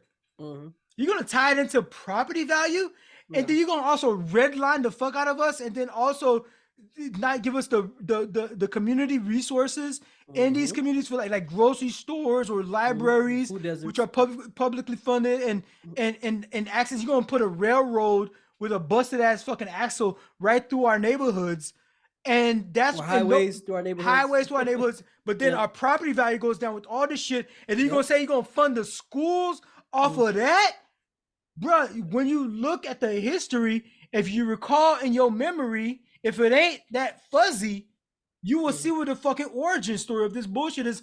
And schools should have nothing to do with the with property value. That's with taxes for that. That's a fact. But they've been started that shit. This is why the whole charter schools thing was started. And so now that what they're doing, we've had this for years now.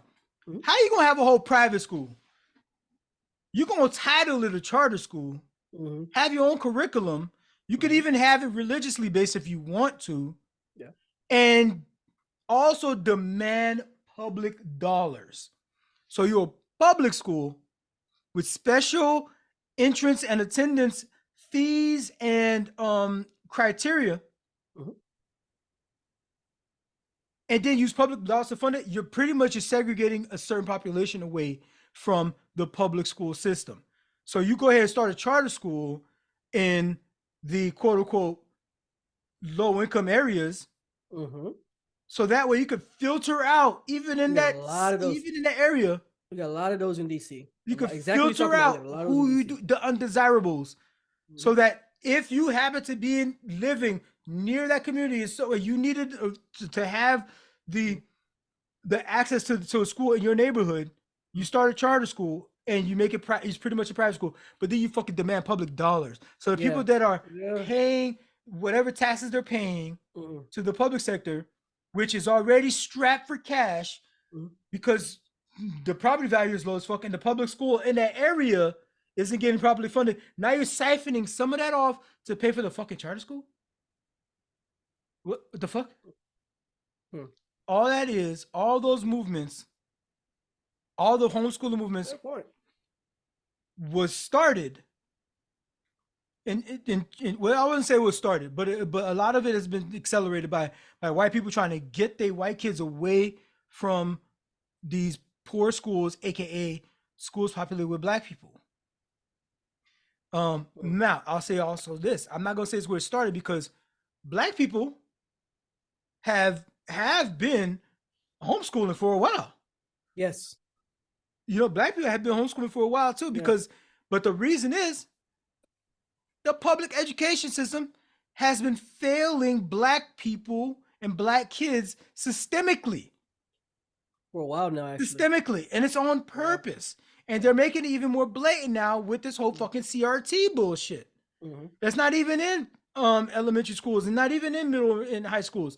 A college level fucking concern that they're bringing it down to the public school level and erasing systematically black history, black accomplishments, black activity, black presence. I don't even know how you implement.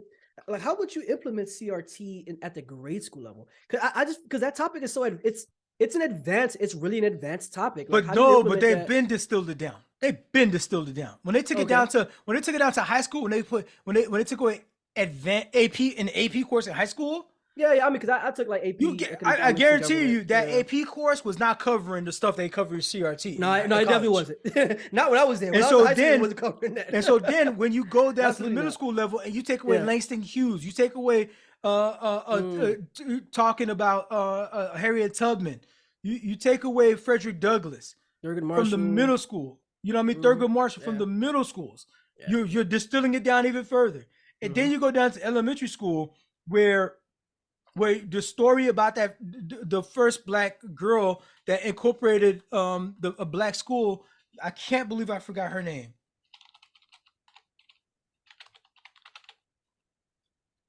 I think I know what you may be talking. Rudy Bridges. Yeah, Rudy Bridges. Because I was thinking about name should be living in Little Rock, Arkansas. I was thinking about that whole thing. Because if you talk about Rudy Bridges in elementary school, you have to fucking talk about. She was 6 years old. Yeah. You have to talk about why was it a big deal? Why was it even a big deal that she because yeah, shit. Yeah. Then you learn about that. But then also you got to talk to these kids about why is February Black History Month. And now you got to talk about why you're not celebrating Black History Month anymore at your school.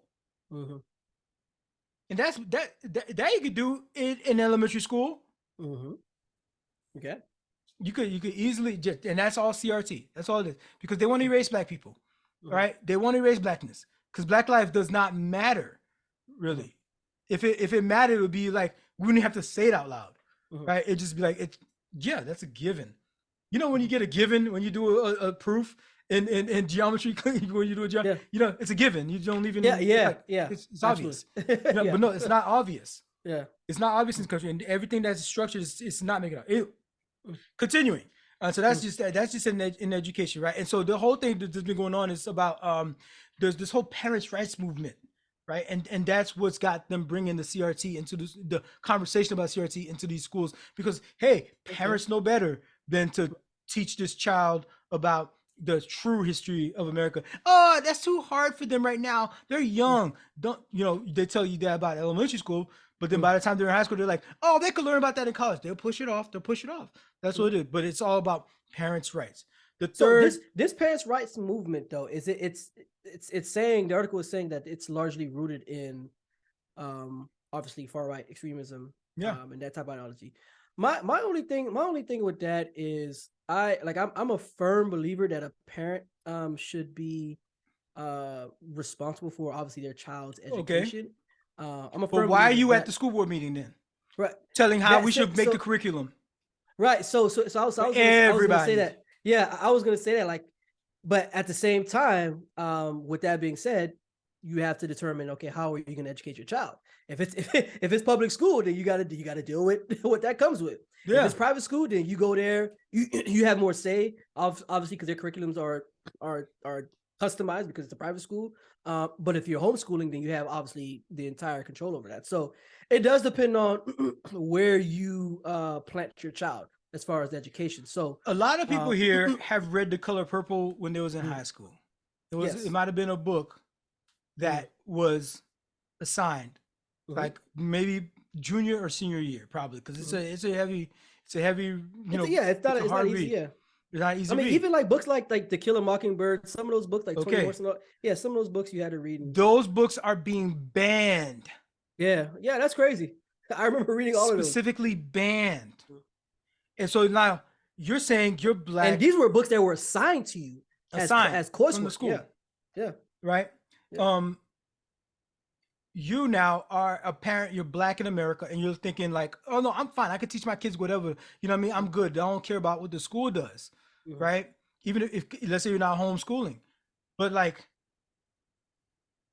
do you think you were made better by reading those books? Like, do you know, would you like, if you, are you not, and I'm not talking to you specifically, but like as a parent, you're reading this and like, you can have your kid read it at home, but like, you ain't doing a whole curriculum if you're not homeschooling.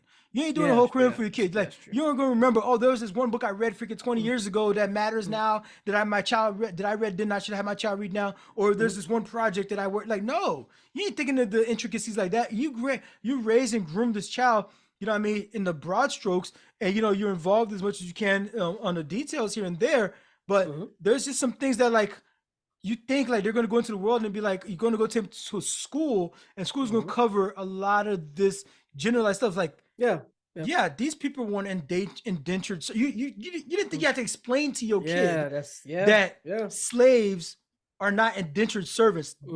That was forced labor. Yeah, that's chattel slavery. Chattel slavery. Yep. Property, even this was property. They were treated just like the beast of the land, right? You didn't think you had to explain all that because they told them about slavery. Like you didn't even think about it. You know what I mean? So, but now you fuck around if you want to, but you're gonna have to do that whole homeschooling and make a whole curriculum because they're not gonna learn in the schools, not anymore, depending on what state that you're in. There's also the third pillar here, hate in the nation. So the threat within our political system. So here they really go into like, yo, y'all think it's just this people that's down the street from you? Oh, you think it's that random Walmart you go into? Or somebody flying the Confederate flag in the back of their truck on the highway? That's racist or that's bigoted or that hold these views? Yo, people are in elected office right now, currently, as I'm speaking, that are bona fide racists. I'm talking to you, Black America. This is the state of Black America right now. And if you don't get involved in all this stuff, that's fine. You don't feel like you like politics. That's it. That's okay. You don't read the news all the time. But I'm letting you know right now, they are thinking about you. Not you specifically, but as a statistic. As a collective. Yep. As a collective. Yep. All of y'all can get it. All of us can get it. And they're putting in laws that make it harder to vote so that they can stay in power. They're putting in laws that criminalize things. They're putting in stuff about that criminalize things that we got arrested for during the drug war that are perfectly legal for them to do now. Right? And they're still locking niggas up for that shit. While meanwhile, they're still on a board of a marijuana dispensary or some shit. Yep. These are the laws that, but you don't care about it right now. So crazy, bro. When you look specifically, when you look at the ties that some of these Congress people have, it's wild, bro. But they are making sure that your history isn't being told. They are making sure that if you speak up, now you're the racist. Now you're the racist. They're making protesting a crime because you're protesting that they freaking put their neck on somebody. They put their knee on somebody's neck. They're making that a crime because they know you're going to protest about it. They coming for us. They're in the places of power currently. And we have niggas like Clarence Thomas, another news thing that happened while we were gone. I do remember. Yeah. This nigga's been the house nigga, literally the house nigga to this rich billionaire. And you see, he's got pictures of Clarence Thomas. They go back for decades. And he's got a portrait drawn of Clarence Thomas. And you see pictures of them. And he's the only Black person in the whole damn scheme. He's the only Black person in the whole thing. It's like, and this dude got a whole autographed Mein Kampf at the crib. First of all, that's how rich he is, right? Number one. Yeah. Second of all, nigga, that's the collection? That's what you want in your collection? An autograph Mein Kampf, right? He has a garden, a statue garden. First of all, that's how rich you are. He has a statue garden. Nigga, I'm lucky if I could get these azaleas to bloom in the one little corner of my backyard. For real. He's got a whole statue garden of historical dictators. Historical dictators. A statue garden of dictators. That's who you choose to have a statue garden of if you could afford it. And here you are, Clarence Thomas, on this nigga's yacht, vacationing through the Seychelles or some shit. Yeah. The Seychelles, yeah. At this dude's crib, all the time hanging out with him, you know, gazing upon the portrait that he had done of you. What the hell fucking weird is that? Nigga, why you painted? Why you got this shit commissioned of me? You know? For real. Because I bet you he brings over his friends, all of them in power, and say, look, I even have my own Supreme Court justice, who so happens to rule in everything that is in my favor. Yeah. If it comes along the way. And he just parades him. He parades him. The Supreme Court justice in your back pocket like that. So they're in places of power, and mind you, this is on the bench. We know of one, and that's Clarence Thomas. We already know he's a coon, and coons are not here for the safety of Black America. So that's the step back. You might not care who you vote for because they appoint the Supreme Court justices. Yeah. And you might not care about all that shit, but you're gonna be affected. I do want to mention one thing just so people can really understand how wild this is. So you heard Darwin mention Mein Kampf. Mein Kampf is a 1925 autobiographical manifesto by Nazi party leader Adolf Hitler. He has this. If you hadn't heard about that until today, yo, I mean, I hope this is the first time you're hearing about this. And now you know Clarence Thomas is adjacent to this nigga who has this. Yo. So I just wanted to be clear on anyone who isn't clear on what that is. That's your man. Let that sink in. Let that sink in. But that's his man's though. That's his man's. That is like crazy. For years, they go on vacations together. They always at each other's crib. Like that's his man's. That's crazy. The company that he keeps. Mm-hmm. So just for context, y'all. And his wife, Clarence Thomas's wife, who happens to be white. I'm just saying, just happens to be white. just happens neither to be here nor there. It wasn't by design or anything like that. That's neither here nor there. Yeah. But she's donating to people that fucking did the January 6th shit. Yo, like, I mean, come on. What, like what they said, there's no lesson learned in the fifth kick of a mule. Okay, so yes, when Anita when Anita Hill happened, y'all didn't learn about Clarence Thomas. Mm-hmm. All right, y'all ain't learn. All right, when he falls asleep on the bench during hearings, y'all didn't learn nothing about y'all didn't make no lessons learned about Clarence Thomas on that one. When he's married to this lady who donates to January 6th people, like nothing. And now we see who he's palling around with, like they say with the Barack Obama with the pastor. It was Ayers. I forgot his dude's name. Was it Bill Ayers? I don't remember. That was so long ago. What was that? Yeah, that was a minute ago. I know what you're talking about. But like he's palling around with what they call, I forgot the term that they used back then, but it's like basically when he's talking about, hey, shit's come to roost. You know what I mean? It's come home to roost, right? All the hatred that has been put out there. And so this is who he's palling around with. Oh, that's this Nazi lover. This guy's a Nazi lover, and he's palling around with the Nazi lover. With the despot lover. He loves despots. You know what I mean? And so that's what he's palling around with. But hey, you don't give a fuck who puts in what Supreme Court justice, whatever in that, whatever, right? All right, fine. The fourth one, and I've talked about this before, a threat to national security. Oh yeah, we talked being about this a hate within law enforcement and the military.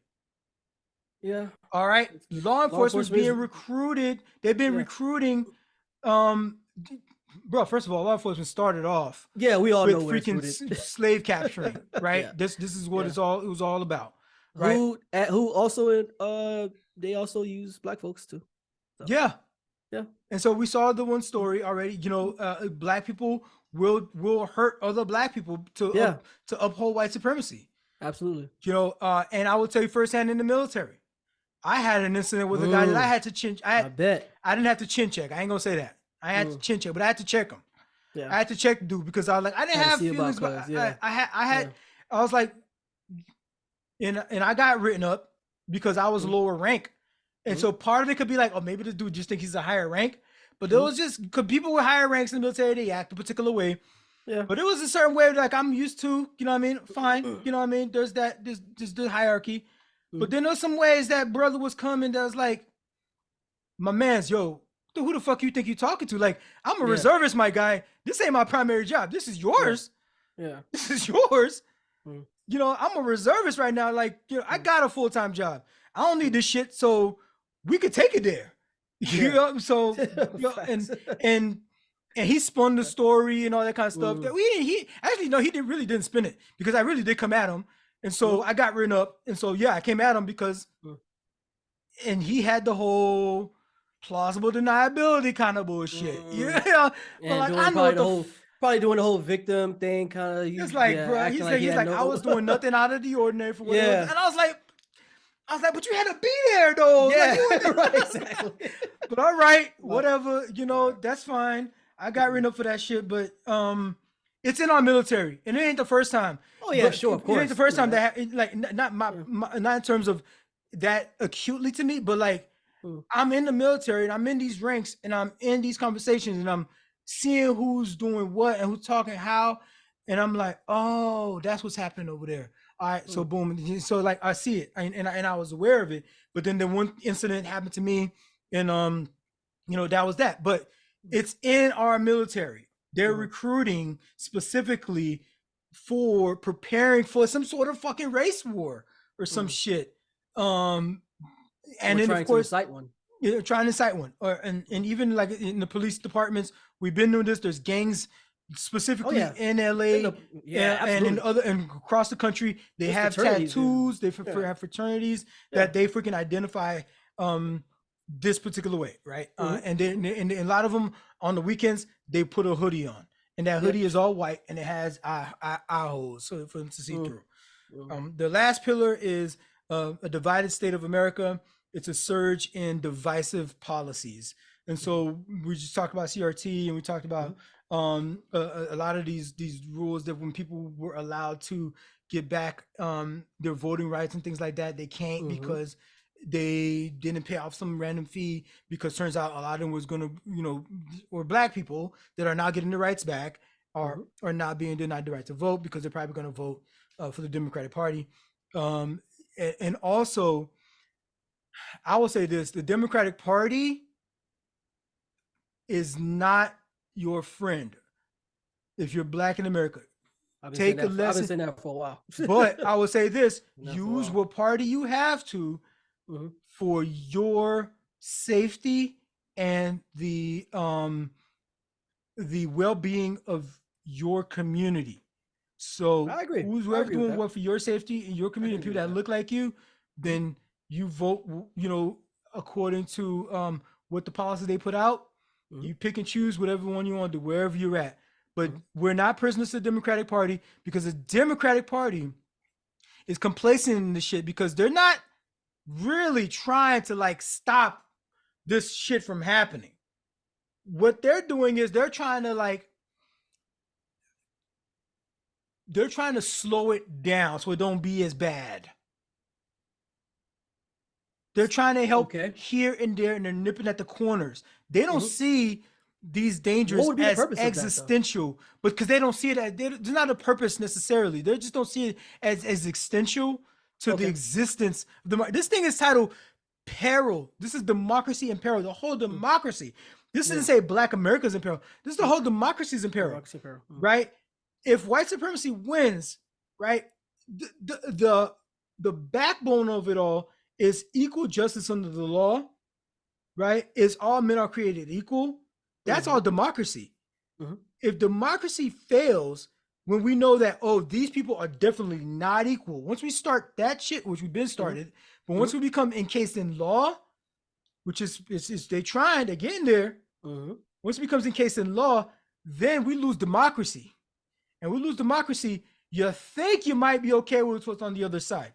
You think you might be. You think so now. You don't really see how these things spiral into some authoritarian shit that have you holding the bag at the end. That has you holding the bag at the end where like you're on the chopping block next. Do you think, quick question, do you think that this, just based on you know, everything we just discussed here,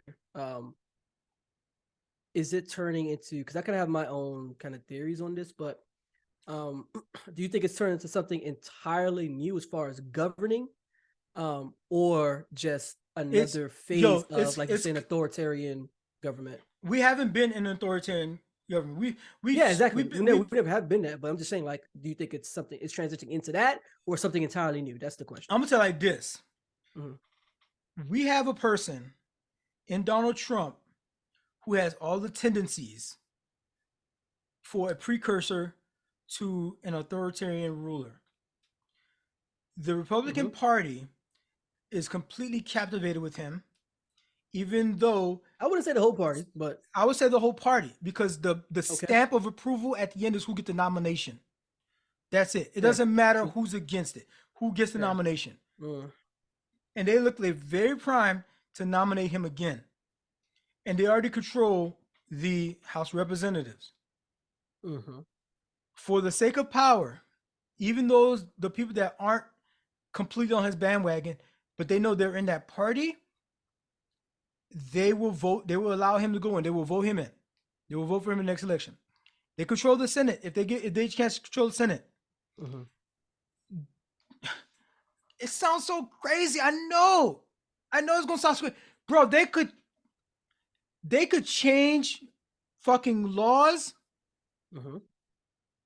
to make it to where they give him a do-over for the first term. The Democrats was on his case too much. They made up a bunch of bullshit. They took away his time. He should have been president all this time. They was wasting with him, impeachment, all that stuff. He didn't get a chance to, so we have to do a do-over. So know what that means? He gets 2 more terms. They start off like that. Oh, it's just 2 more terms, right? And then they appoint 2 more Supreme Court justices, not to replace anybody, but to add to the bench. So now we have 11. We'll have 11 at that point. And they say, oh, hey, the Democrats was finna do it anyways. They was threatening to do it. They said they were going to expand the bench. So we just did because they were going to do it anyways. That's going to be their deniability. And so now they got 11 on them. And now the court is swayed that much further to the right. And then next thing you know, it's like, we'll repeal the whole thing about 2 terms. And now he's serving the 3rd term, which would really be his 4th term. We don't fucking see that shit. We're not thinking about it because people are not seeing America and democracy in peril. They're not seeing this. They're just seeing like, oh, this was a crazy ass thing that happened in 2016. Oh, and then this other crazy ass thing that happened in 2020 with COVID, with 2019, whenever it started with COVID. In 2020. So you're saying these events are progressively getting worse? I'm saying we're seeing it before our very eyes. They're making the laws. They're changing the laws for it. Women were sitting on the edge of their seats last week. Sitting on the edge of their seats. Can they still get this abortion pill? In Florida right now, if they're 6-7 weeks pregnant, they can't get an abortion. Yes, 7 weeks, which they don't even know they're pregnant, let alone taking on the whole ethical conversation about, oh, this person is killing a life. Not to say that any of that was close to whatever a human being would be. It's a collection of cells really at that point. But this person never had a chance to make up that decision because they didn't even know what was happening in their body. Just like taking an aspirin, they could have taken this pill and it would have just, an event would have just happened in their private home, and it would have been just like a heavy cycle, just like every other heavy cycle discharges cells. Unbeknownst to anybody, but now that's even illegal. So all it is a way for them to gain more and more control of individuals. They got the women, and best believe they got the black women under control with the overturning of Roe v. Wade. Right? They're gonna, and you say, oh, it's just the state. It's just that state. It was just that state. I just won't live in that state. They're freaking going after the FDA in this case that has national implications. That's the whole country. I was telling you, Jeff, they coming for condoms next. You mentioned that. I'm not gonna lie. You mentioned that. They coming for condoms next. You know, that might seem small. That might seem small, but when we can't find no condoms no more, they're going to promote the puritanical no sex before marriage. And guess what? That shit's going to become law too. No sex before marriage. That's going to be the law. And then after that's a bit dystopian, man. I don't know if it's going to. How are we already at national? I hear you. Conversation. We're like already at abortion. Yeah, I hear what you're saying. I hear what you're saying. It's kind of hard for me. I mean, the evidence is there to support the case that you're making. So I can't knock that. I'm not saying that you don't have sufficient evidence here. I mean, I'm just saying. I'm not saying that's plausible. Where it's going. I'm saying that's plausible. Where it could go. And I think it's plausible. I would agree. I think it's plausible. Yeah, it could get there. I would say that it could go there. Next thing you know, they're gonna come after interracial marriage, and Clarence Thomas will vote for it. He'll vote on the side of banning, even though he's married to a white woman. Which is fancy raccoons. Wild. These fancy raccoons, I'm telling you. He will do it.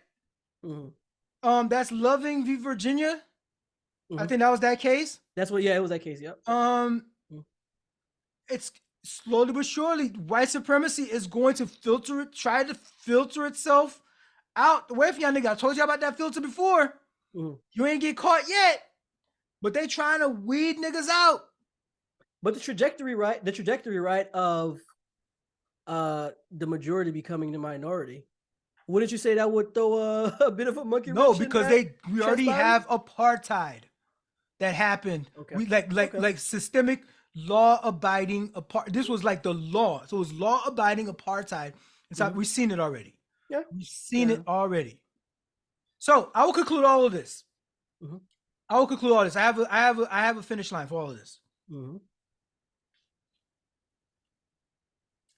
If you're black in America, get a gun.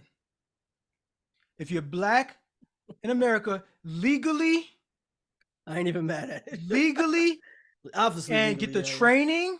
By legally, get your background check. Have a clean record. Don't have no bullshit in your background, and you get even if you get fired, you're gonna have some shit come up. Protect yourself.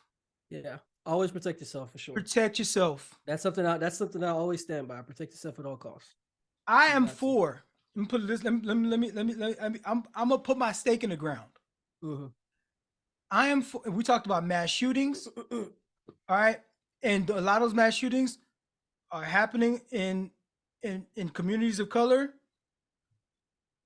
I am for. I'm here today to say I am officially for. How do they be doing their hands? How do they do their hands? Like this? Yeah, like this? Or they hold like this? I am. Sometimes they do like this. Yeah.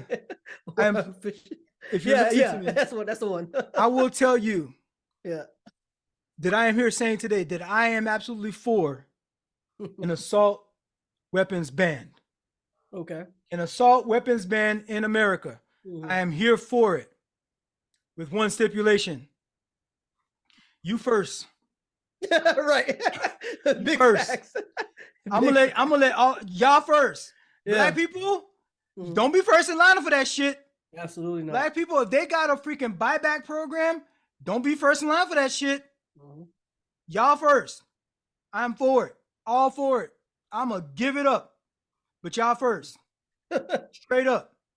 Because that's the next thing they need is to have even more we're already vulnerable, even more vulnerable black population. Oh, they really can't put up a fuss, you say? I refuse to be a soft target. I'm just letting that be known. I'm not lacking out here. That's all I'm gonna say. I refuse to be a soft target. I'm gonna add this. This is for particular. This is for a particular audience. Most of them are probably white, but not because I can still see some of my black friends come into this other argument for this on the same point. And I'm gonna say this. they sometimes say, is it that bad? Why you got everybody being alarmist? Why you don't you have it good? People can take it to be a little cynical. They be like, yeah, why black people always mad? Why are you so mad? I'm gonna say because there's a lot of comfortable niggas that ain't mad enough. There's a lot of companies that ain't mad enough. So we gotta kind of make up for some of that. That's interesting. We gotta kind of make up for some of that shit because it's like, it's interesting. I'm cordial and I know how to exist in society. I'm not a fucking sociopath. So I know how to like maneuver in spaces and have allies and have friends and shit like that. But I know what the system is. I'm aware of the system. I can walk and chew gum at the same time. Believe it or not, I'm intellectually capable of realizing that this whole fucking system ain't built for me or built to. It's actually built against me. A lot of these societal forces are designed to make me fail.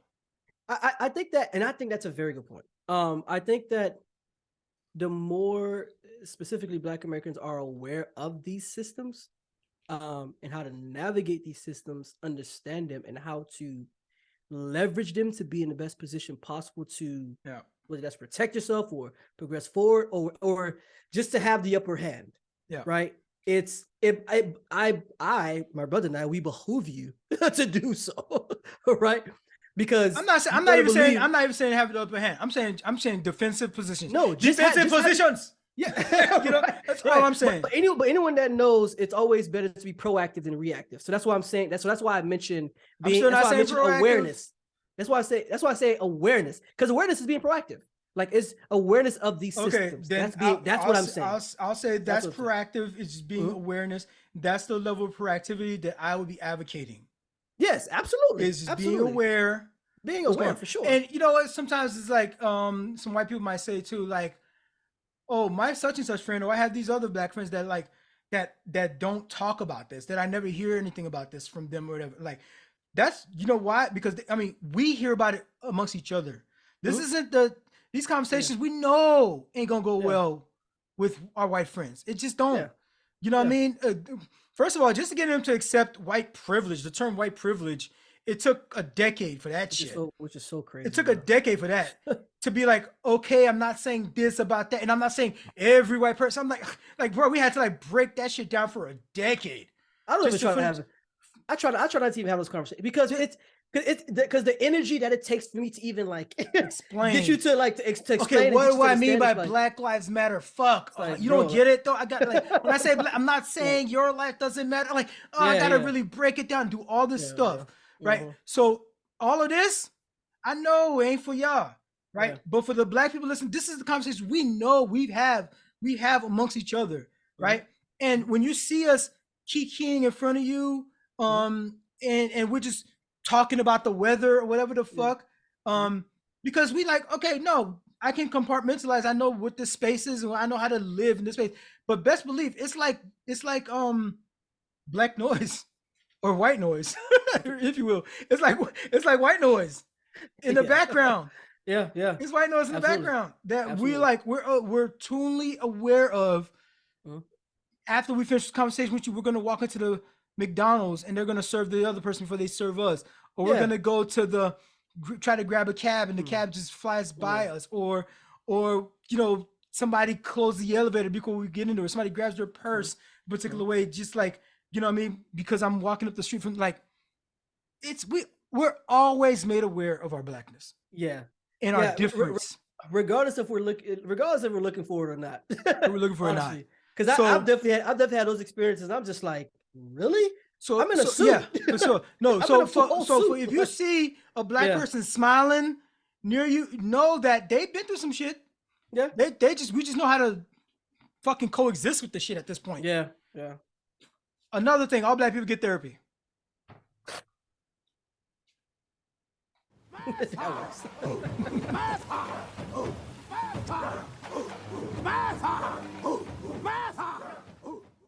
All right. So what's the vibes for the week? What you been vibing on? It's been a minute.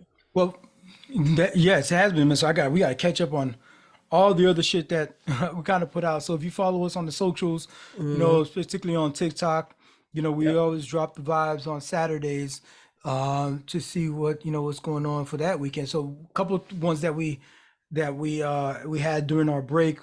Jimmie Allen. This was a country album. He's a black country artist. You know what I mean? So he does talk about some nigga shit in that bit too. You know what I'm saying? Yeah. So it's not, but it's still got, you know, some traditional country vibe to it. Lana Del Rey had another album. This Lana Del Rey, if you don't know, she's more contemporary ballads. It almost has an old school feel to it.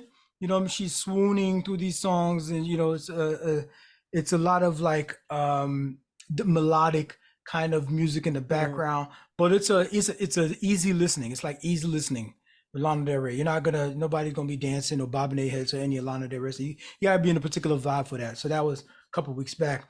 Daniel Caesar, you know, he's one of these new age kind of R&B types.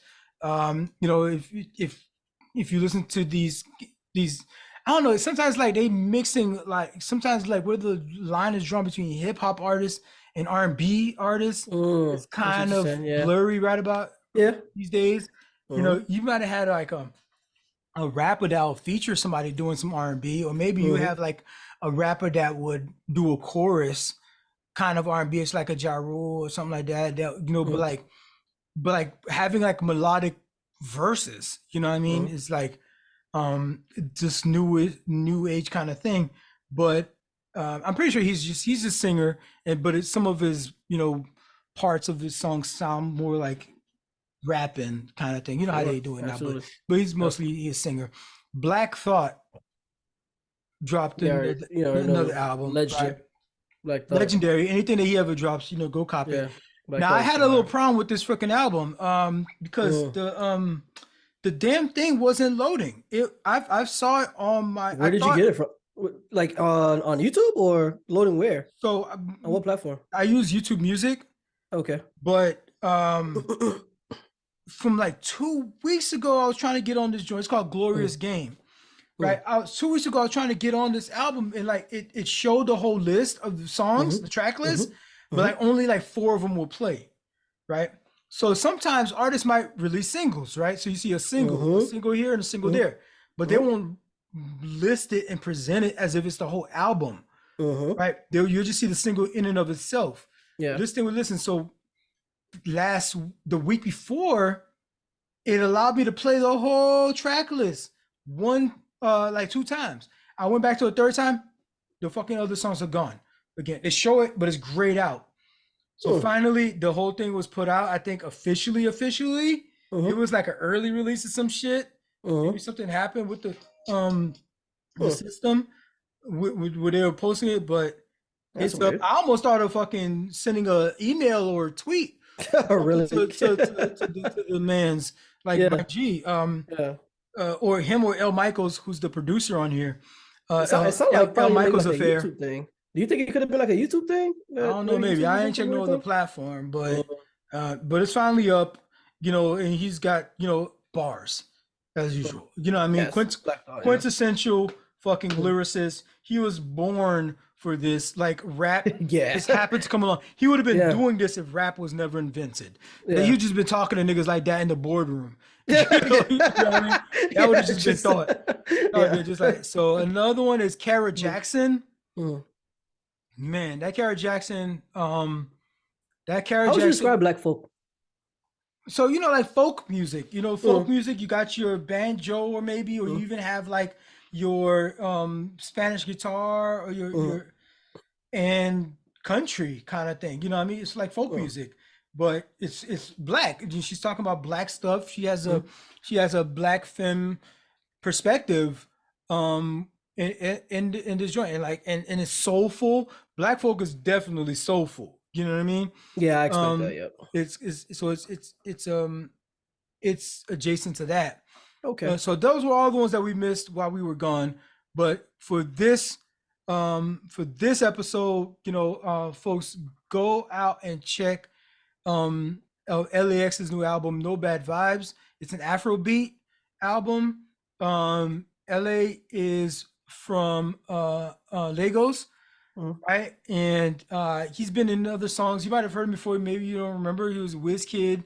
He did album, did a song with WizKid, Tiwa Savage, and a couple other artists that Zaza Beats was the album before this one. Zaza, so that did like 500 million streams, right? So that did like 500 million. So like he's doing numbers, you know what I mean? Yeah. And he's well received, and I think he's based out of London now, right? Pronouncing words all funny over there, everything. But yeah, check out the No Vibes L.A.X. He puts out a lot of music. So if this ain't enough for you, he's got, I think there's like 15 or 16 tracks. How many tracks on this joint? But even if it's you want more, go check out his old stuff. Yeah, this is 12 tracks. Yeah, a previous album came out only like 2 years ago. So so you'll find if you end up getting his hook set in you, you know what I mean, you got some stuff to look back into. But it's very like, this is one song that I definitely recommend checking out. It's called Bounce, right? Okay. And Bounce is like, you wouldn't think it's a club banger, but like it's like just like a smooth, like bouncy kind of joint. You know what I mean? Like that he gets your shoulder popping into, maybe you lean to this side a little bit. It's called Bounce. So check that out. Them's the vibes, man. I'm gonna probably play one more time for the night's over. So we appreciate y'all, man. Of course, check us out on all of our social handles, man. You know, we already mentioned in the beginning of the show at another challenge day. Just check us out. So what you got for me, bro? That's it, man. Stay in these white supremacists' necks. Stay on their necks. You know what I mean? Stay vigilant. You know what I mean? Don't. Y'all first. Remember, I said that. Yeah, for sure. Gotta be aware. So we're gonna see you guys next week. Stay safe. Stay dangerous. It's challenge day.